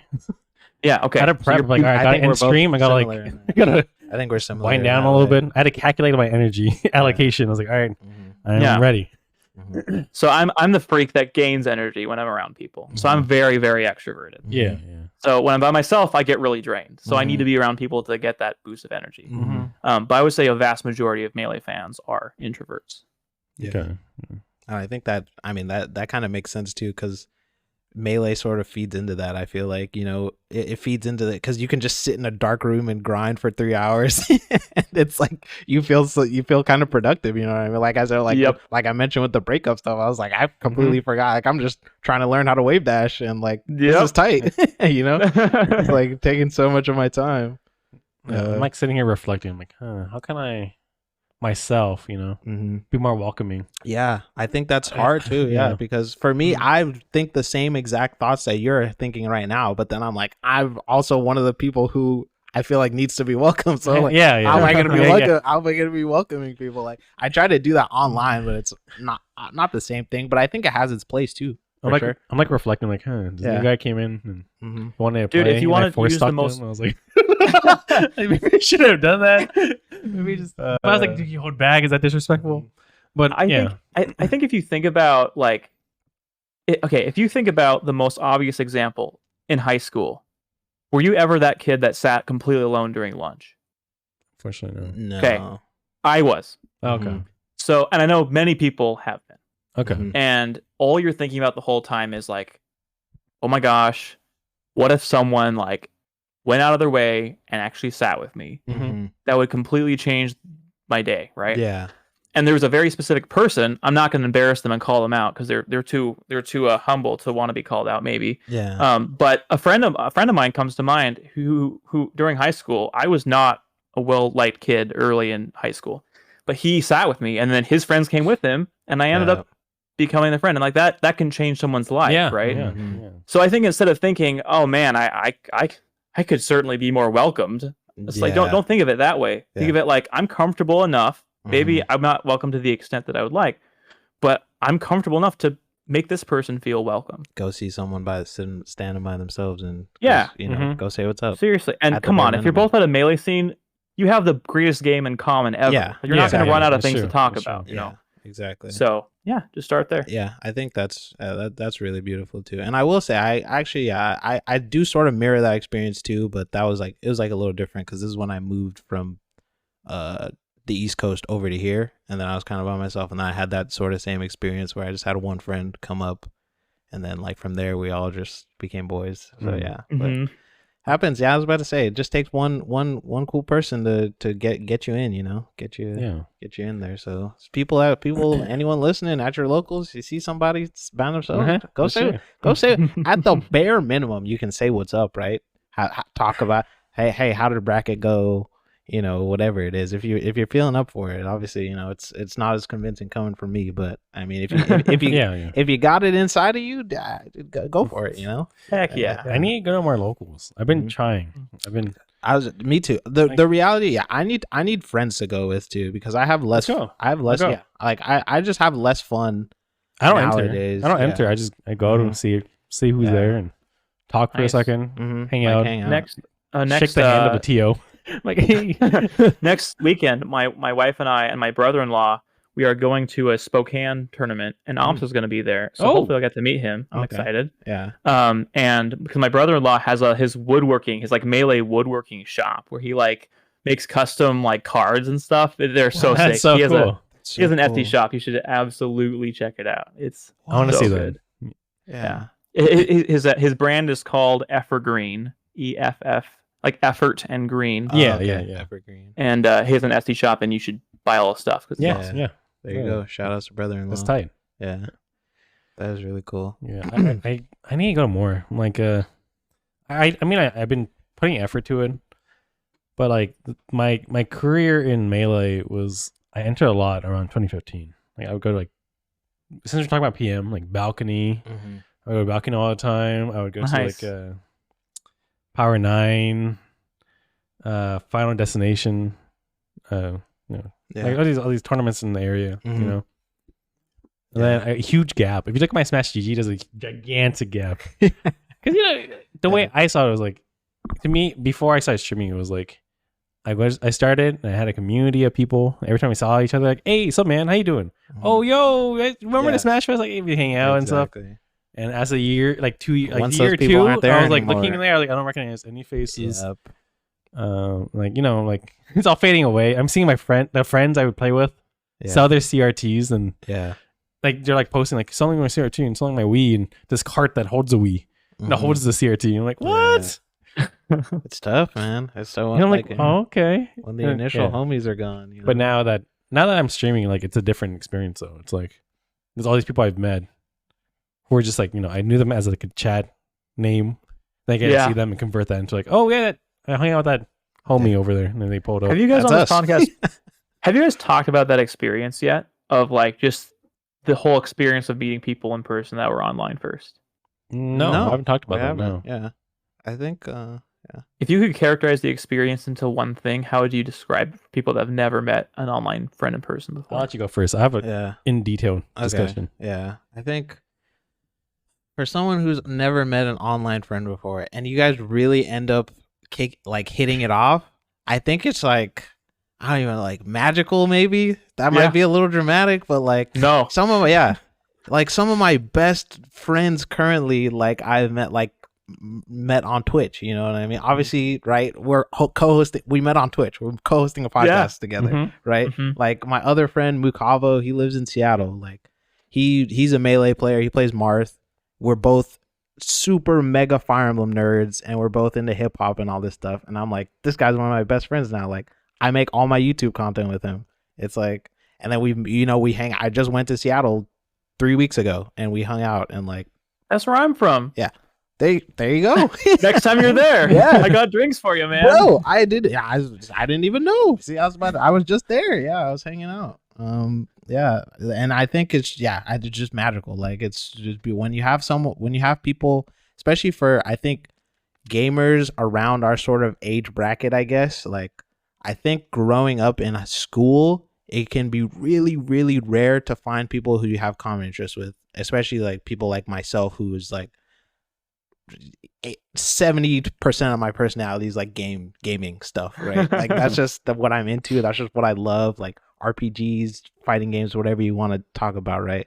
I think it's very rare to have that sort of, and then Twitch is like kind of a place where you can create a whole community of people like that, and then you meet up in person and you're like, dude, this is just beautiful. Yeah. Insane. For Well me, said. it was I don't know. It's crazy because like the way I see it is like when you make friends and you're in school is like you meet people because of, well, you kind of force to go to your like classes and stuff, your circumstance, and also proximity, you know. Mhm. And then it's repeated low pressure interactions is what kind of gives you this opportunity. But actually, after you lose those moments, like maybe you're done college, maybe you're done, maybe you're working at a job. There's only like 4 employees you interact with, you know. Like, oh, this is a small pool, but now that's like widened because of the internet and stuff. Mm-hmm. It changes. It's like the proximity is gone. I've had great experiences meeting people online, but I mainly meet a lot of streamers. I meet people who stream. And here's the thing: it's like if I meet people who I've talked to, they've talked to me for hours on my stream, Right. and I've hung out in their streams for hours and hours. Like I stream for like 8 hours a day. I stream a lot, you know. Stream so much, Like, dude. and then when I hang out in their streams, like Impressive. for like a year, months, whatever, how long it is, I feel like it's hard unless you're like, I don't know, like you're really talented. It's really hard to fake your personality after a certain amount of time. Like I'll see someone's like, you'll see them at their worst when they're really frustrated. You'll see them like, you know, when they're really happy. You'll see them like when stream's really quiet for them. You'll see how they handle these things. Like it just all these kind of things. Like it's hard to fake that. You know? I agree. So like how I'm talking to them, and then when I actually meet them in person, like it translates all the times. It's like, oh, Yeah. you're exactly like I didn't need any catching up. Like I literally know Yeah. you. It's like, Like, yeah, you know it's me. like, You know. we're just kicking it. So like the streaming aspect actually changed, like really solidifies it for me. So like that's why I have no And I problem. would- Like, hey, we've never met, but yeah, you want to sleep over? Yeah, come over. Yeah. And Jill's right. like, why is this person in our house sleeping? I was like, oh yeah, no, Yeah, there's a homie. They're from Florida. Uh-huh. Like, well, Andrew, you don't. Oh my god. That's Well, yeah, great. yeah. Yeah, I would add an element to that too. It's you mentioned streamers, and there's that aspect where you can kind of see them and you can hear them. I would add the Discord element on top of that, where Mhm. maybe Yeah, you don't good meet point. other streamers, but you meet other people you know on Discord. And sometimes when you have a community of people on Discord, you're in voice chats with them and you're doing video chats, and so you're Mhm. getting those quiet moments as well. Yeah, Mhm. that's true. And so the way that I would characterize meeting online friends, if you have cultivated a friendship over a number of months, or even in some cases weeks, it's like you're meeting an old friend. Yeah. Mhm. You meet them in person, Yeah. and you just click, you just go like Mhm. you would normally, but it's way better because you're in person, and nothing really replaces the in-person communication. That's you know? true. That's true. Yeah, I think that's So. really. I will. I'll add another element to that though, which I don't know. I might be unique in this, but you know, I can have like some social anxiety sometimes, right? So I will always say the first time I meet an online friend in person, I'm very nervous. A lot of the Hmm. times, I can be really nervous. The first time I was coming over to AJ's house, I was like, "Oh gosh, what if they think I'm lame, or like, what if they think I'm boring or something?" You know, like first time meeting all these other homies, I'm like, "Oh, what if we don't hit it off?" Here's But a then question. once you hang out, yeah, Yeah, yeah. I was gonna say, how many online friends have you hung out with? yeah, it was like a. Yeah, how many have I hung out? A good amount, I would say, like more than 10, maybe, probably 10. Okay, or that's so. probably more than most people, but Yeah. Yeah. I think the first few is always gonna be like that. But Yeah, then, like yeah. by the time, like by your 50th, you're like, dude, Mhm. come here, I'm gonna give you a hug. Yeah. I'm not even ask if you like hugs. I'm Yeah, just gonna exactly. give you a hug, Yeah, you know? it's no, And I was that's about just to kind say of how it that. is. I feel that. And then for context, my wife and I would say 35% of our wedding guests were online Wow. That's so and cool. at least half of them were people we hadn't yet met in person. No way. so It's cool. crazy. That's so cool. Yep. I need to clip Yeah. this and show it to my parents because my parents could not understand it they were like Different time. the different culture. first time I was coming to AJ's house, they were like, "You're going where?" Yeah. Like, how do you I know live in this Long guy's Beach. not gonna stab you? Yeah. But- Yeah, they're like, you're going all the way to Long Beach. I'm like, first off, nice it's area. not that far. It's a nice Hey, area. yeah. And they're like, yeah, but they were just trying to make it. They're like, how do you know he's not gonna stab you? I'm like, we hung out. I've Like, been hanging out in the Kate street. could be for a over and have month." like a knife behind me. Like, come in, Dude, yeah. that was the very first joke I made. Like my friend, I was like meeting an internet friend, and then like they had to go to the bathroom, so they were coming out. And I pretend to be on the phone, like, "Yeah, Mama, well, I'm held at gunpoint currently from this person who wants to murder me, and I regret coming to visit my internet friend." And then they just started cracking up, right? Right, yeah. Like, so I think specifically when it comes to parents and like the trust, because there's more and more young people are meeting more people online, and parents have a right to be concerned. Very true. One thing I've noticed, I some of my Discord folks, at least when I started Discord, was 2015, which was the year it came out. Most people Wow. were not on Discord in 2015. definitely not me. But like there are some younger people.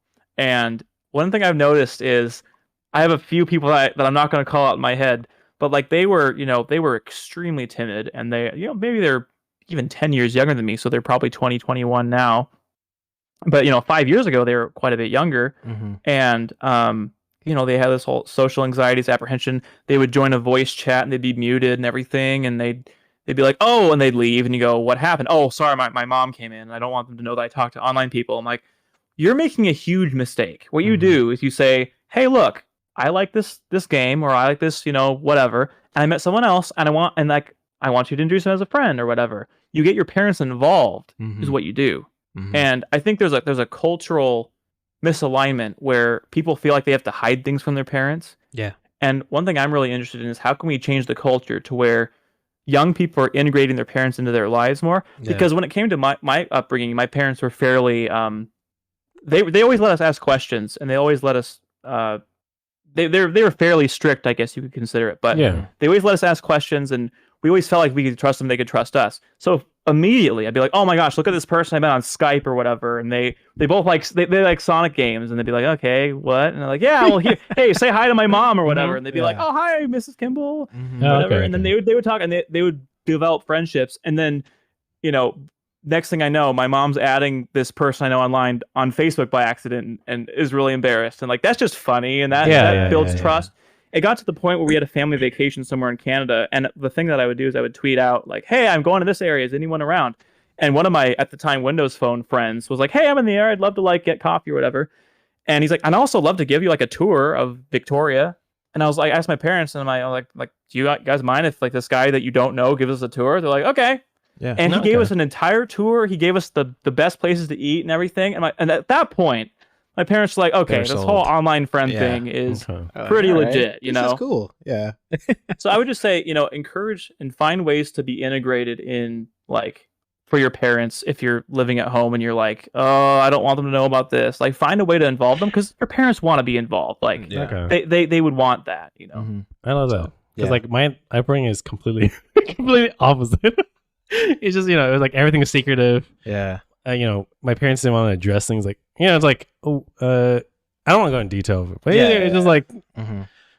it just never just unspoken. It's Yeah, like, all right, a lot of let's move, unspoken let's move past it. I'm like very in the middle. Like puberty shit. It just flies by like, Yeah. No, don't talk about that. yeah.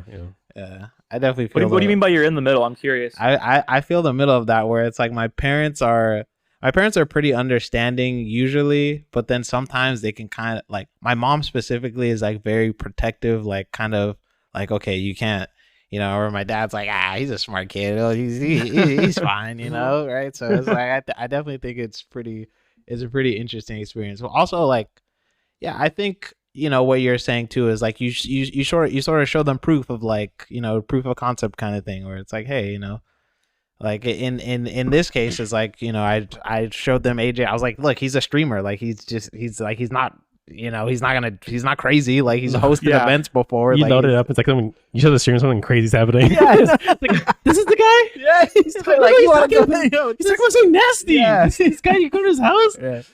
Yeah, but no, I mean, like it's I definitely think that's a good point you make. Like trying to integrate. You don't need to always be unless you're doing some weirdo stuff. But like if you're Right. if you're I do that. Yeah, fair enough. Some weird stuff about it. So you might have to be selective. Yeah, in some exactly, cases. Like yeah. have a very highly curated example exactly. of the best of the person you want to gotta show them the best of the best. But Yeah. I think that stuff Mhm. definitely finds a way of working Yeah. itself out a lot of the time. I feel like on the opposite side though, like you have to be, I don't know, you just have to be a good judge of character too. You Yeah. also need to know. I definitely think that's a good. That's what I'm talking about, like months and Yes. a year or so knowing these people on stream. Like Yeah. I've been watching. Like I Like I know. I don't like how that person acts. Like Yeah. that's kind of sketchy. Like Because you can snip. I feel like it's crazy being on Twitch like so recently as well. Like I feel like you can sniff out bad vibes like a mile away. Yeah. Like Oh yeah. so, like a weird chatter comes in, and you're doing what I'm like. Your energy is just your energy is just off to me. Like you gotta go. yeah, you have to go with your gut all the time. Yeah. Like every time I go against my gut, I'm like, I should have banned this guy. Yeah, I like know, he said right? something crazy. Now like, it's a week too late. later. Yeah, Yeah. like, no, not too late. I'm like, I don't care. You've been in this Get outta community here. for like a month or two. Yeah, get out of yeah, here. yeah. I definitely have had that where I'm like, I should have just nipped this in the bud, and then I let it go, and then there's like some weird drama, and I'm like, bro, I don't want to deal with this. Like, just Totally. stop.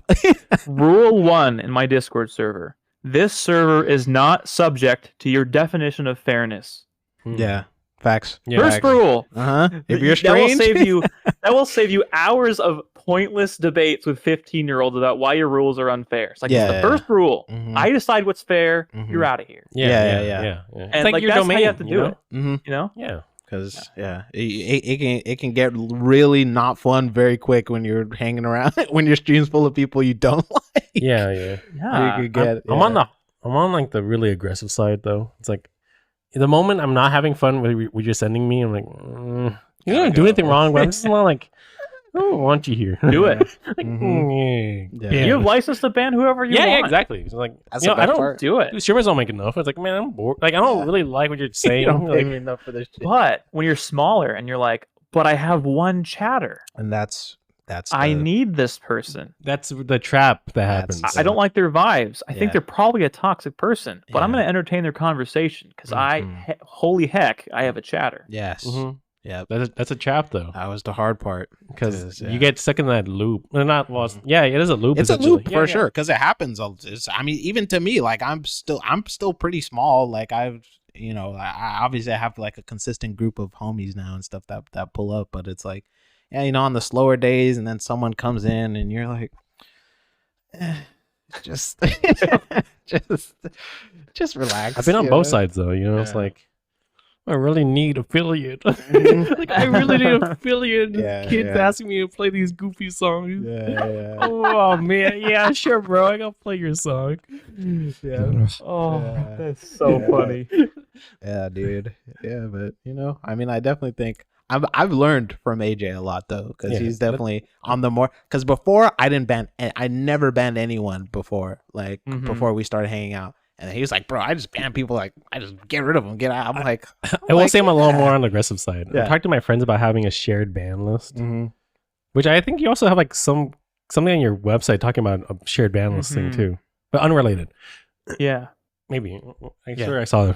but anyways, yeah, my friends were talking about having a shared ban list on, which is a feature they have on Twitch right now. Mm-hmm. But I was like, yeah, we should share a ban list, everyone. Let's do it. And my Everyone friends were like, No. Andrew, no. You banned too many You banned people. too many people. So those people come to my stream. Yeah. I'm like, yeah. Okay. I'm totally not judging Yeah. the fact that you haven't banned them yet. Right. Uh-huh. Right.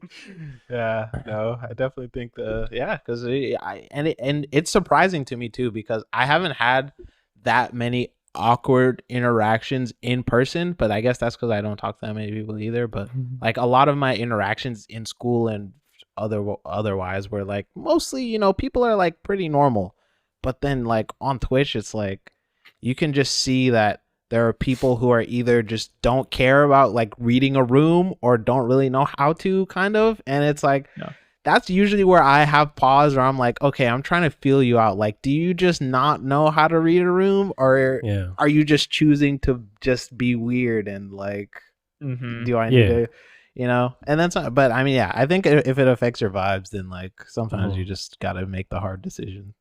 It's just, I mean, you can't be everyone's friend, essentially. You know.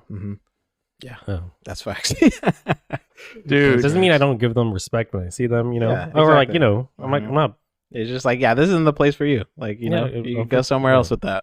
that is a lesson. Yeah. That is such a lesson about being your friend. What's funny is, so like I talk about family friendly content a lot because I all the content I make is family friendly, and I try to keep a clean ship for the most part. And that comes with some interesting adversity, but it's not necessarily what you'd think. Because you know, like you think about your worst situation on Twitch and like, oh no, a bunch of toxic people under my chat, right? And then you think, oh no, family friendly, like there's going to be so many trolls that try to like mess with it. Yeah. And what I found is like that doesn't really happen for some reason. Instead, what you get is you get a bunch of extremely cringe, like very socially awkward people instead, right? So it's sort of like pick your battles. Do you want to deal with a lot of toxic people, or do you want to deal with a lot of cringe people? And like it's one of those things where you go, oh, like this person, they are like, they're mentally like, gone. Cool. Yeah, they haven't done anything wrong. And you know, at that point, you decide, what do I do with this person? Like, do I adopt them and out of the goodness of my heart, indulge their bizarre questions about, you know, I'm not even going to say anything because I don't want to call anyone out, but you know, or do I just say, look, man, I'm sorry, but you are making everyone uncomfortable, and someone has to tell you because a lot of people won't tell you, and I have to let you go. I'm sorry. Yeah. What's the kindest thing to do in that situation? What's the most productive thing? Those are all the questions. When someone's toxic, you ban them. Yeah. Right. Simple. Yeah, it's easy. Make it easy for me. So right? that's where my line's like aggressive. Yeah. Like I'm on the aggressive side. Like the moment I don't like it, my guts tell me to do it. Yeah. But other people are like, but they haven't done anything wrong yet. You know, it's like, but I just don't. If you have the feeling of dreading to like see this person, it's like it's like you know, it's like I think SpongeBob with that bully. You know, it's like Flats or something. Yeah. It's like oh no, oh man, I want to go. Flats is there. If you have that feeling, it's just like that's my. I totally feel what Kimball's talking about too, because you know I talk about this with AJ all the time, like mostly off stream, but it's like there are those people who are riding the line of just like they're right on the line of like, I wish you were just a little weirder so I wouldn't feel bad about banning you. Right, like, right. You're just weird enough that I'm thinking about it, you know? Like if I'm thinking like AJ's like, if I'm thinking about it, you're gone, right? Like get out of here. That's probably the way to go, to be honest. I was about to say I think so too. Like it saves you a lot of weird situations. I've definitely seen that. I think that's so funny. But yeah, this is a really large tangent. We started talking about I love the melee community. Yeah, I love talking about it too, though, because I think, you know, I mean, community is just something that is just, you know, you can talk about forever, right? The differences in Twitch communities and like your own sub communities and like melee community, all that stuff. So, and talk about something that didn't exist 20 years ago. Facts. Yeah. All these sub niches and sub communities. It's actually so cool. And to your point earlier, I think, was it UK or was it you, AJ, that were talking about being confined to your physical location to make friends was kind of the norm. Yeah. And now you have this hyper targeted, hyper focused method to have like-minded people over shared interests. Come on. Like that's almost a friendship addiction at it's that beautiful. point. Yeah. It's like, And there's a point where you go, actually, I should probably love my neighbor too. Yeah. Not completely ignore him. Yeah, exactly. That's the hard part. That's true. Yeah. And you have to expand your horizons. You can't hang out with people that only think the way you do, that only like the things that you like. There's something to be said for broadening your horizons and being with people that are not like you and that challenge it or whatever, you know. So because you can still get along with people who don't necessarily agree with you on everything. Yeah. I think that's something that definitely nowadays sometimes can be like a little hard, especially with like just Twitter and all this other stuff. It's like someone Right. disagrees with you, it's like, what? You're Yeah. you're evil, right? Where it's like, no, like, you know, half my friends, I'm like, this guy's an idiot, but you're not like, I love him, Yeah, you know, Right. you know. So yeah, I definitely think that's definitely something that is important. And I think, you know, your point about expanding horizons is dope too, because, you know, like I mentioned before, like I was definitely stepping out. I was trying to step out of my comfort zone. Like that was the first thing I told AJ when I first came over here. I was like, I would never come over to like someone's house that I don't know, but like I'm trying to, you know, expand my horizons. And look at what it's done, right? Like it's I know. right? Like it's you know, I definitely think that's something. If you're super shy, like it's worth it. Like I still struggle with it. Obviously, it wouldn't be expanding your comfort zone if it wasn't hard. But like, AJ, were you nervous at all? Were you nervous at all when Kay was visiting you? No, because Not the thing is, surprised. the thing is, I've always it stems from Melee. It really does. Because I'm so used to like back in the day, it was like you go on SoCal Facebook. Hey, you want to go to my house and play some Smash? And I'm hosting, and then you really can't even pick who comes. You know, other than That's like I true. check their age, I'm like, oh, they're too young. Like I don't know. I'm not babysitting. You know. yeah, Unfortunately, maybe, you know, I don't know. I didn't feel comfortable with that. But I'm like, yeah, come over. And it'd just be strangers, and then sometimes it'd be awkward, and then they would say something weird. I'm like, all right, we're probably never gonna do this ever again. Like in my head, I'm like, oh, okay, that's cool. But that would happen a lot. Like there's like there's gonna be a huge, like a lot of them. Like I'd pick people up. I'm like, all right, let's go play Melee. I'm like, oh yeah, Yeah. never mind. But eventually, I met some good friends like that too. You know, Mhm. but Dude, I freaking shared a hotel room with 3 other dudes to go to a Project M tournament in California. oh wow, And I thought, what am I doing? Like, this is kind of freaking weird, man. yeah, But we love the game. Yeah, I it love was the a game. good deal. I love We all it. wanted to be there. Yeah. Mhm. Mm-hmm. Yeah, 'cause- Yeah. yeah. For every step you know, every weirdo you find, you meet a lifelong homie, Yeah, right? exactly. You know? Exactly. It's So- worth it. Yeah. The cringe is worth it. That's Mhm. what it comes down to. So You that do us some mentality cringe. kind of carried over, you know. So like I'm so used to that, and not just like Smash people I met through Twitch, like people on Twitch in general, or even like, you know, people I met on Discord, but mainly they're on Twitch because that's where my road is. That's where the big money's at.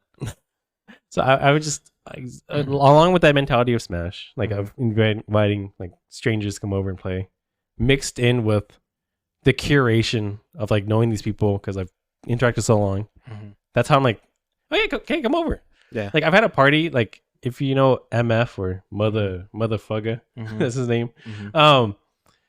I remember just having a Smash Fest, and he came to my chat. He was like, "Oh man, what are you guys doing?" I'm like, "Hey, come over." Like Yeah, I didn't right. know anything. Like, I was like, "Hey, just come. You want to come?" Yeah, just guys, come over. That's one of our homies too. That's one of our close homies now. Yeah. It's just like from an off. Yeah. Mhm. We just hang out. Yeah. I was like, I could have easily just like, oh, just nothing. We're just kicking it. Yeah. But I was like, no, come over. Yeah. You know, I got enough vouchers. Like, Mhm. if someone said voucher, yeah. Yeah. Pull up. Facts. They Wow, easily could that's just like so shooting me cool. up, you know? Mhm. Like, hey, this guy, and you know, it Yeah. could be anything, but I guess 'Cause until I do make a fatal mistake. Mhm. So far, it has been So far, it's yeah. been pretty good. Yeah. Yeah. Nothing's happened yet. I think it's so Mhm. funny too, because that's such a clash of like, because I never had anything like that. Like I was very selective about like, to this day, I could probably count on 2 hands the amount of friends I let come over to my house. You know, like if you come over to my house, like you're like a lifelong friend to me. You know, No. like that's Right. my castle. You know, that's my space. Like if you're coming in here, that means you're cool. Like I don't just let anyone. I had people try to pull up to my house by surprise. I live in a gated community now. I was like, nah, bro. I was like, sorry, you can't come. You gotta tell me. Like you can't just pull up. You know, spontaneous. But AJ's like the complete opposite, where it's like Mhm. I'm literally just hanging out in stream sometimes. And I'm like, man, I really want some shabu. He's like, let's go, and I'm like, all Yeah, right, I'll just end the stream like, let's go. yeah, we're gonna go get some food now. I really do want like Yeah. partial. Well, Oh, you, that's you froze, super you froze sick. up for a second. Okay. Oh, I did? Oh. Yeah, but it's good now. I was like, Yeah. yeah, he's really Weird. smiling at our. I know. He's like, he's loving this. He knows the story. I realized he froze. Like, Sorry. oh. Sorry, quick daydream detour. Okay, I'm back. Yeah. But what I was saying was like, even more so what you're talking about is like, ideally, and this might be a call to action to my community, is like, in reality of it, since I stream so long, I really do want my house to be open doors. Where like, if you're a person, like a friend, like like, you know, you've come to my house before, you know, like I'm not saying some stranger who's watching, I don't know you, but like my close friends, you know, or these people where you're a streamer that we know really well. Yeah. I'm saying this as like precursor, like, you know, a warning. Like, people might be taking this the wrong way. Gotta put some qualifiers before like someone who I don't have that relationship comes over. I would want some open doors where, like, you know, I'm streaming, and if they're comfortable in front of a camera, just stream with me. Because, like, you know, I do just chatting. I do like Melee. It'd be just because a lot of the big, you know, Twitch streamers, they're like that. They just have like a bunch of random guests come over. It's tough because like my IRL friends are camera shy. Mm-hmm. Even my streamer friends that come in, they're like not really. It's not their community, so they're not really comfortable with it. Yeah. Mm-hmm. That's like that's kind of like not a dream, but like I ideally that'd be cool to like have. If I were to keep doing this, like, well, dude, you are a natural. You're like when I think of like someone who is created to be a chill streamer, 100%. You are the person that comes to mind. Facts. You have everyone over. Someone enters the room and you're there. They're just automatically more comfortable, you know. And you ask great questions. I mean, like, you are the ideal streamer, in my opinion. I agree. You're awesome. I love this game. Yeah, I know. I love David. I'm still geeking because before all of this, I was a David Kimball fan, bro. Like, I'm watching the content. This is so sick. Like, we're talking about, like, this is cool. Like, and he's a super cool guy. Like, dope guy. I love David. Do you know how we met? I remember, like, I was trying to make my notifications on for Twitch, you know, when someone raids or follows or something, where like I scratch or something. Mm-hmm. I was trying to find how to green screen Melee, and I came across one of his videos, and I don't know how to follow instructions. I'm like doing it on stream. I was like, I don't know how to do this, and I DM'd on Discord. I was like, because I didn't know. I don't think you had anything. Well, you had your Microsoft stuff, but like, I think you had some videos out. But I remember it was like guides. I was like, hey, how do you do this? Or maybe I messaged your Discord or something, and then you came and actually reached out and helped. Oh, wow. Yeah, I think I helped you live on your stream. Yeah, but I remember figure it out. It was like funny because you were trying to walk me through. I was like, this one is like, no. I'll make a new video. Yeah, that's like, right. actually, okay, I'll make it easier. In a couple of days, like in a day or so, there's gonna be a new video. Like how to extract I this. forgot. I literally made a new one because you were struggling so hard. Dude, you had no idea what you were doing. I was like, what is this? But these days, you're like, you know your way around it super well. It's totally different. But like, helping you on stream, I was like, this guy is hopeless. I gotta make a completely new one. You know, he had a tweet. I think he was like, I just realized I'm the Ned Flanders of Melee. And someone came in and like, who's Homer Simpson? And then you're like, SmasherMagazine. I don't think we were that close yet. I was like, what is this? Like, this guy's talking trash. I loved it. I was laughing. I was laughing. The reason I pinged you because the reason I thought of it is you made some reference to The Simpsons or something. I pinged you for a reason. I was like, I know AJ likes The Simpsons. Mm-hmm. I just want to bug him because I feel like it'd be fun to bug him. Yeah, and he's just funny as hell. I do appreciate the Ned Flanders comparison too. I do relate though. I relate. Like, I do feel like Homer. Like, you're the one that brings everyone together. That's what he does. Yeah, I was about to, and boy, that true. I've met so many friends just through that one party I came. I was like, I hang out with this guy, Now I met all these people at AJ's house. No, I love that you guys are saying that, but in reality of it, when I think of Homer, I just think of like he's somehow. I don't know. He didn't, for no reason, gets like in these predicaments. Like there's no reason why he should have this for what he's doing, you know? Yeah. And that happens to me all the time. Like, why am I in this spot? Like, how did I get here? Like, I don't know. Why is this happening? I'm like, oh, I don't think I work. I don't think I work for it. Yeah. But it's funny. Yeah, I think it's dope. You know. Are there more questions on the list that are? That are for me. That we're not on the off topic for. I mean, I love the tangents, honestly, but... At this point, we kind of have touched on everything. So but I did want to mention, sort of the end portion was like I want to talk about Smack Studio. Because I was super excited about the project. Like when you announced it, I was like, oh snap! You know, like I commented on the tweet, all this stuff. I was like, oh, this looks tight. Like, you know, a fighting game that's like coming from someone who's obviously so big in the modding scene, and it's like, okay, you know, you're gonna do this right, like, you know, it's gonna be on point, right? So I kind of just wanted to get the background, I guess. Like, how did Yeah. you sort of come up? Like, what was the idea that sort of started Smack Theater, and like, how did it sort of come about? Yeah, so I actually did not create the game. I was not the founder. The founder is a guy named Alec Dutch, and he is he's amazing. He's an amazing guy. And he has been working on the project for about 5 years. I could be wrong about that. But his idea was basically, how can he was, from what I remember, he was creating his own Smash clone, not too dissimilar from Smash Flash or Smash Land. By the way, have you heard of Super Smash Land? It's like a Game Boy-esque version. That's cool though. Dan Farnese made that before he made Rivals of Aether. Wow. Oh, okay. So a little bit of trivia there. I But love Rivals, yeah. anyway, so Alec was making something akin to that. He had Banjo and Kazooie. He had all these awesome characters in there, just choice characters.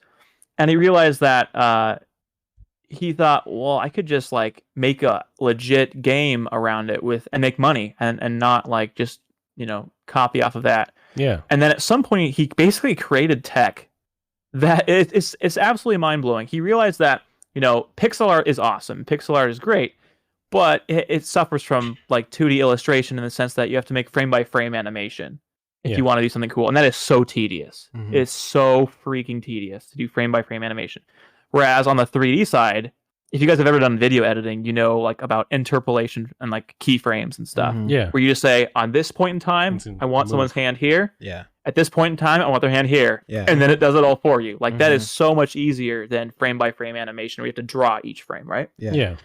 So he created tech that basically was the best of both worlds. So all you have to do is make a pixel art character once. You make their pixel head, their pixel arm, their pixel body. And then you rig it to a skeleton, and then the engine dynamically adds depth and draws the 3D for you. So you can rotate pixel art. It is just like the first time anyone sees it, they're just like, "What am I seeing right now? Yeah. This is insane." Totally. So he created this thing, and this is another insane story. So I worked at a staffing company, and I got fired in 2021, I think it was. Because IT had rolled out a new policy of security. So I had to get a work laptop. Because during COVID, I was working on my personal PC. Because I was working from home. I was actually working from home before COVID started. Oh, wow. Like a year or so before that. Same Oh, interesting. I didn't know that. So, but I was using my own personal device. And IT was rolling out a new security policy. So I thought, okay, I should probably get this off my main computer and get it onto a proper work laptop. So I begrudgingly reached out to my manager and said, okay, I need a work laptop. But they said, okay, we'll give you a few extra monitors. We'll give you a keyboard. Like, okay, so I won't lose my 3-monitor setup. I'll have something similar. That's not bad. But very quickly, I remembered how not having admin access was and how I couldn't delete desktop icons off of my desktop. Like, I'm very particular about that. I want a completely clean desktop. And I couldn't do it because I wasn't for admin. And then I heard about an exploit in Windows where if you plug in a Razer mouse, certain red, you're nodding your head, AJ. I'm on the IT portion who would put the security policy, and there's people like you. Yeah. I think I would be the one getting you fired. Yeah, it was, what is it? Group policy that enforces this. But if you plug in a certain brand of Razer mouse for a certain period of time, and you chose a different installation folder for the firmware for this mouse, it would run as system. So this dialog box opens up, runs this system. I can then run command prompt as system, and I immediately made myself an admin on I made my user account an admin on the laptop. Yeah. And it worked. And then the next day, my internet randomly went out, and they're like, hey, there's been like a cybersecurity attack on your PC or whatever. And eventually, and I had no idea what was going on, and they're like, dude, like the head of security council at this Fortune 1000 multi-billion-dollar corporation calls me and says, what are you doing? And it didn't occur to me that I had triggered it. I thought someone was hacking into my laptop. And I was like, oh, well, I made myself an admin. They're like, you did what? And I was like, oh, well, and they're like, that's considered a cybersecurity attack, right? And I was like, no, I was just trying to delete some desktop icons. Oh, no. And they're like, help me understand why you go to all that trouble. Like, he was so suspicious of me. And so there was a whole day of complete silence. And then I was like basically fired. I didn't even get severance. I lost all this vacation stuff. It was terrible. What? It was bad. Yeah. So yeah, so I was kind of bummed. But a week after that, we were going to PAX West. And so my then girlfriend, now wife, went to PAX West. She does some cosplay stuff, so that was really fun. But we ran to this booth called Smack Studio. And I was playing it. I was like, dude, this game feels like Melee. Like, what the heck? This is awesome. And I've never heard of this before. And the movement felt great. And I didn't even know about the character creator until someone pointed it out. And then so I'm like, what? You can like create your own characters? What is this? And very quickly, we got to know Alec and the other devs that were there. I think we went a second day maybe and played it again. And my wife organized something for me where it's a whole long story that I won't get into. But long story short, I got to play a one-on-one match with Alec, and I beat him at his own game. That was hilarious. Yeah. And he's like, dude, the biggest thing we really need right now is a marketing person. I was like, I'm looking for a job. Yeah. So that's how that happened. Uh-huh. And so Oh, I wow. started getting involved doing marketing and community for them. And so I spent about 10 months there. So again, all the credit for thinking of the idea goes to Alec. But as soon as I saw it, I'm like, dude, this is a wet dream for modders. Yeah. Like Yeah, a game that exactly. comes with the tools. Mm-hmm. And dude, I am so glad you asked about Smack Studio because it's been kind of quiet for a while. Yeah, exactly. But we're That's about what to I wanted drop a huge update. Ooh. So little teaser there. Okay. Okay. And I don't work there anymore. Uh-huh. I'm still supporting and I'm still helpful and I'm still involved, Mhm. but I don't technically work with them anymore. So a little Yeah, disclaimer there. Yeah, But yeah. dude, keep your eye on it because it's gonna be doing some Yeah. awesome stuff soon. I was about to say, yeah, no, when I first saw it, because I love games with mod support. Like, that's my biggest, Sonic Adventure 2, like, all the crazy mods you can do on that. Like, Rivals, you just mentioned. Like, Rivals is like, I love Rivals. I play that Yeah. game all the time. The workshop for that, insane, right? Yeah. I was like, yeah, like, this is gonna be, like, I'm gonna love this game. And then I saw it, and I was like, oh, David Kimball is, like, talking about this. Because that's initially where I found it, was, like, you were tweeting about it and all this stuff. Yeah. And so I was like, oh, snap, like, this stuff looks tight. That's So, awesome. yeah, I Yeah. definitely Yeah, wanted to. Shout out to the workshop for Rivals of Aether. Mhm. Every time they made a workshop character, that's hand frame by frame Yes. drawn animations for that. Mhm. Dang. So to put that in comparison, there are 150 characters on Smack Studios workshop. Yeah, wow. And that's just Mhm. that speaks to how quickly you can make a character. Mhm. It Yeah. is so fast, That's and crazy, they're yeah. really high quality. Not all 150 are high quality. I'd say Mhm. there's probably a good 40 though that are really That's a high good quality. chunk, Yeah, though. Yeah, because Yeah. for every high quality Rivals mod, there's a PNG of Obama Exactly. Those are one of the good ones. shooting a rocket launcher or something. Plenty of that sounds meme ones. tight. Yeah. So yeah. In fact, as a proof of concept for one stream, my wife and I made Swole Doge as a character in Smack Yeah. Studio in one Mhm. 3-hour stream, and we made a complete character from start to finish in 3 Mhm. hours. Wow. So Yeah. Yeah. That's really awesome. Yeah, I definitely. Yeah, I knew I had to get the Smack Studio, shout out in there. I was just curious because, like you said, I hadn't heard anything in a little while. Like I was mhm. tracking it on Stuff's Steam. coming. It's still on early access Oh, and yeah. all that. So I know, but yeah, I just wanted to get a quick shout out for that. But that's pretty much all we got for Yeah, same here. the Same question here. portion of it. We can see what chat's been saying. Yeah. But If there's Yay, anything you want to chat. plug or Awesome. any your socials or YouTube, Oh, thank you. Yeah, I think I will. I think my username David V Kimball is be the longest thing you'll have to remember, but once you remember it, it's everywhere. And so I guess check out my YouTube channel. I think I'll pick one thing. In marketing, you're supposed to have one call to action. So oh, okay. just YouTube. I'm learning right now. Yeah. David V Kimball. You can search Melee Elevated, Melee Trophy, 100% run if you're interested in that, and then you'll find my channel. So mhm. Perfect. Yeah, there you But go, thanks, sir. people. Go watch if you haven't already. Mhm. Man's is making hits. Thanks for pulling up Yeah. to the podcast. Yeah. yeah, dude, I'm super honored. Is this like the first video chat we've had, AJ? I feel like it might be. Yeah, I think it is. Yeah. I think maybe VC one time, maybe. I can't remember. I think for like a brief second. Probably for some support thing. Yeah. I think that Maybe. might have been it. I think it was. I didn't see you, Joe. Hi, Mello.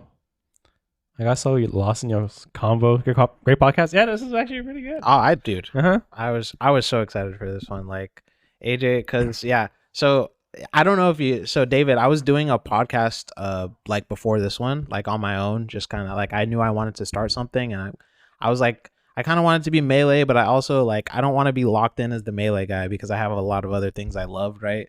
So I was like, I kind of want to just get a podcast of like my streamer homies, like make it, geared towards Nice. streamers kind of thing, right? And then so I was doing that for like 9-10 episodes. AJ was the last one I did, and then we did the podcast, and he was like, dude, you like killed that. Or actually, we ended the podcast by saying, hey, I want to go get shabu, like I kind of have the taste for shabu. He was like, come over right now, and I was like, okay. And then he was like, is this a bit? And I was like, no, bro, I'm gonna end stream and I'm coming to your house right now. We're gonna go get dinner. And then we're sitting in the car, and he was like, dude, you did really good at that. Like I think we could do something, because my biggest struggle was like getting guests on and stuff like that, right? Because I'm shy and I don't want to reach out to people I don't know and like don't have that sort of rapport with, and then B, like I'm just not as well known as AJ, right? Dream team. Yeah. I'm the opposite. Like, well, I'm pretty bad at planning. Yeah. I'm bad at like prep work. Usually when I do these podcasts, like Kay, he has a ton of questions. I usually just go in like like Mr. Incredible, like it's just showtime. Riffing. Yeah, I was like, like I was excited though, because I like, knew I'm AJ ready. could Like, riff. yeah, I'm ready. Like just to bounce off of anything, because I have good rapport with all the friends I've Exactly. made. Oh, for sure. You guys, that's a great combination. I'm excited for all the other guests you have, and even if it's just you two, are you guys planning on doing just you two sometimes?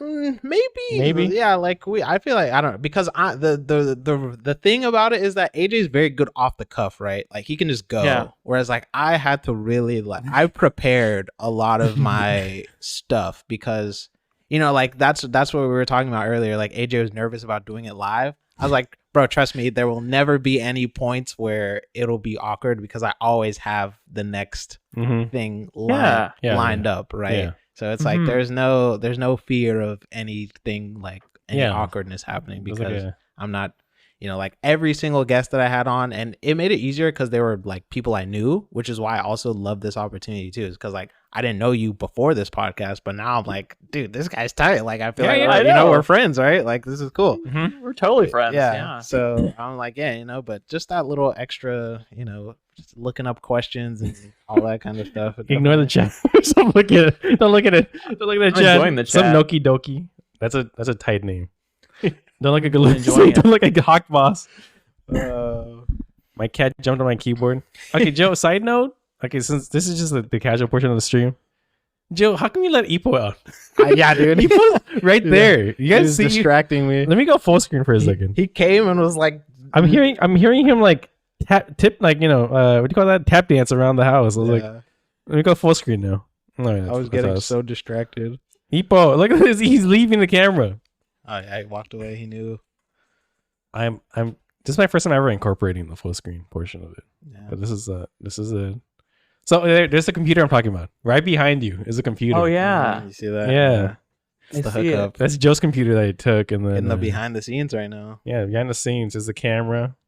Wait, you took Jill's computer? Joe doesn't use it, No, and that's also my computer I gave her. And I've never seen it. Joe doesn't. She uses her iPad and her laptop. She doesn't.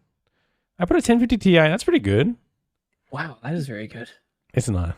Yeah. It's not that good. It's not Probably that better good. than mine. Oh, is it? Yeah, dude. Okay, my custom PC I built in 2015, and I've maybe upgraded 2 parts on it. Wow. Yeah, It's trooping though. It's Yeah. going. it is. Gets all the mod work done, right? Yeah, it does. Yeah. Yeah, So it there, does. there you go. But I bought with the future in mind when I did build it. So I'm probably about to upgrade it, but I just got a new desk. I got a standing desk that's arriving. I'm so Hey. excited. Yeah. Oh man. Man, the thing is though, like I upgraded my PC and stuff, and in reality of it is like all I play is Melee.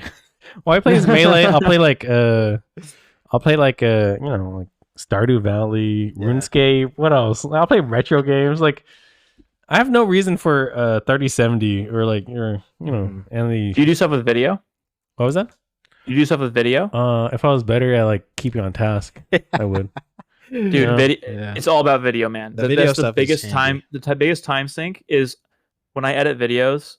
I have to hit spacebar. I have to wait for it to buffer. I have to pause it. It's Okay, so frustrating, and that's the number one reason I want to get a new PC is just the video editing part. Yeah. It's really handy. yeah. It's I- so annoying when you have to wait so Mhm. long to play back video just to edit something. Yeah. That's why I think it's so respectable because like you You edit these gigantic Yeah, you edit your own things. stuff too. Do you have editors, or do you do that all? No, I do it all myself. Edit Yeah. all yourself. It's like insane. It's really especially because as I'm like getting into the underbelly of it all, you know, I'm like, because I tried to edit my own stuff for a little bit. I was using DaVinci, you know, and I was like, holy crap, like these YouTube videos that I watch, like these guys are insane. Because I was in my mind, I was like, how hard can editing be? You click a cut here, you click a cut there, bing bang boom, easy money. I got on DaVinci and I was like, no. I was Yeah. like, oh no. It's not easy. This is crazy. Yeah, no, that stuff is serious. So I have nothing but respect, especially for longer forms, kind of like documentary. Because documentaries are probably my favorite form of content to consume, to be honest. Like, I love documentaries. Like, that's what really, like, obviously Smash Bros. Documentary, right? I was like, this might be my, like, all the gaming stuff I ever had an excuse to talk about in college, like I did. Like, I had a critical theory class. I don't even remember how I worked the doc in there, but I did. Same thing with my capstone. Nice. I talked about gaming as a form of new media and like all this Cool. stuff. Like, I was like, yeah, this stuff is but the doc was like, I was like, oh my gosh, that just got me onto documentaries. I was like, I could just watch any documentary now. Like, it's such a sick form of storytelling. Shout out to Samox. Yeah, for real. I love Samox. That's the guy. Samox gave me a blessing. Yeah. He was like, if you want to do anything with the documentary, you should like do it. That's right, he did. And I didn't do anything with it. Yeah, I saw that. I'm such a lazy person. It's like I don't like know. that. Yeah. Dude, Samox, I swear to you, I'm gonna do something crazy. Yeah, that I would be swear. so cool. Let's make a beat tape for you. I got you, Samox. Yeah, that'd be Flip so this. cool. I got you. I swear. I'm so sad that the VOD is gone, but he was going on about how much he loved Elevated, and he was like, "Dude, it's so good." The VOD's gone. I'm sad. Oh, It's in your But- it's in your man. heart. Yeah, it's in your heart. It's in my your heart. mind, That's all that yeah. matters. And I Not that I'm like really insecure and need to clip that and save it to watch when I'm feeling down or anything, or anything weird like that. yeah, I wouldn't do that. Yeah. No, but one thing that he said was like, he's like, yeah, I consider this the unofficial spiritual like prequel. prequel to the Yeah. Smash Yeah, Bros. that's what I thought when I watched it the first time. I was Yeah. like, oh, this is the prequel for sure. Can I tell you guys a secret? Yes. That's what I wanted. Let's go. We love Dang. that. We love to see that. And a very heavy-handed. If you enjoyed this and are curious about how a grassroots scene emerged, you should totally check out these other documentaries. Uh-huh. You have to enter your voice. You got to do your video voice. Oh, You know, yeah, I've been the using my video. conversational, hyperactive David voice, Mhm. but announcer David's more like this. Yeah. That's hey, Right. I love that. Man, I don't have a second voice. Mine's like I'm trying to practice. I'm trying to record. So my Marge. Like, the Zane Marge. Oh my gosh, that's my favorite thing, bro. Oh yeah, he's That so good. kills at that. me. He's so funny. But I definitely Yeah. because we had Riley Scott on a couple of weeks ago. Oh, okay. Yeah, and he was talking about like intros to videos and stuff like that, and like sort of like the first 30 seconds is like where you really want to grab people and sort of like that kind of whole thing. So I'm trying to like work on doing intros for my content now, and it's like it's hard. Like usually, like it's impressive to have the second kind of voice, because I don't want to just talk like this for my intro because no one's gonna watch that. I got to be like. Well, it depends on the type of video that it is. If it's informational, you probably want a voice that sounds informational. If it's Yes. a casual video, you want to sound a voice that sounds casual. So it's Yeah, totally yeah. the tone of the video. That's- So you don't have to have a voice for it or I'm whatever. listening to a master at work. Like I don't know this different voice. Yeah, it's different voices. Yeah. Other voices. Uh-huh. Like, oh, I didn't Yeah, know I'm this. such a fraud. I am Yeah. not I am just a person who. No. Dude, the Windows 10 video was 5 bullet points. Yeah, it was That's- to the there you point go. though. It was it was Yes. just enough. Gets it done because You could, like this. If you're a Marxist, I'm sorry, but that's the Keynesian theory of economics is wrong. The more work you put into something is not equal No. more value. No. You could put in 500,000 hours on something and no one could care I was about it. about to say if it's Yeah. flawed from the start, it's flawed from the start. But But not even but- flawed. There's yeah. no measure you can really use to determine if it's flawed or not. It Yeah. can be the dumbest thing you ever spend your time on. It could take you 1 minute and it could blow up overnight. Like True. there's no formula. Like When it comes putting to time content. into something certainly helps, and it Mhm. certainly could be considered to be, what would you say, a element of a successful video. yeah. But sometimes videos that go viral there's no effort at all put into them. Yeah, I mean, I guess that's like a tough subject though. It's like you work really hard and something you're really passionate about versus like something will pop off. yeah, Yep. I feel like if you go the first route, it's like you might get like a more cold audience, or another term is like a really diehard, dedicated audience who really loves like how much effort you're putting into this. And then versus viral, it might just like it might be I don't know, like just kind of throwaway like work you might just put out. If you choose to make Melee content, you're kind of going for that dedicated smaller niche audience. Yes. You know. Yeah. And if you want to make the Mr. Beast, I gave $10,000 to random people for fun. Yeah. And then the thumbnail and the I don't want to be any part of that at all. Yeah, exactly. Like I definitely think that goes back to what we were talking about earlier, where it's like, you gotta sort of know what your goals are. But I think Melee has taught me this a lot actually, because you have to, if you want to get better quickly, you sort of have to put your time into specific things. Like I don't think you will get better by playing a bunch, but it will take you longer than if you VOD review and make sure you focus on specific things, focus on why you're messing certain things up. Like I'm talking from a spacey perspective. That's all right. Yep.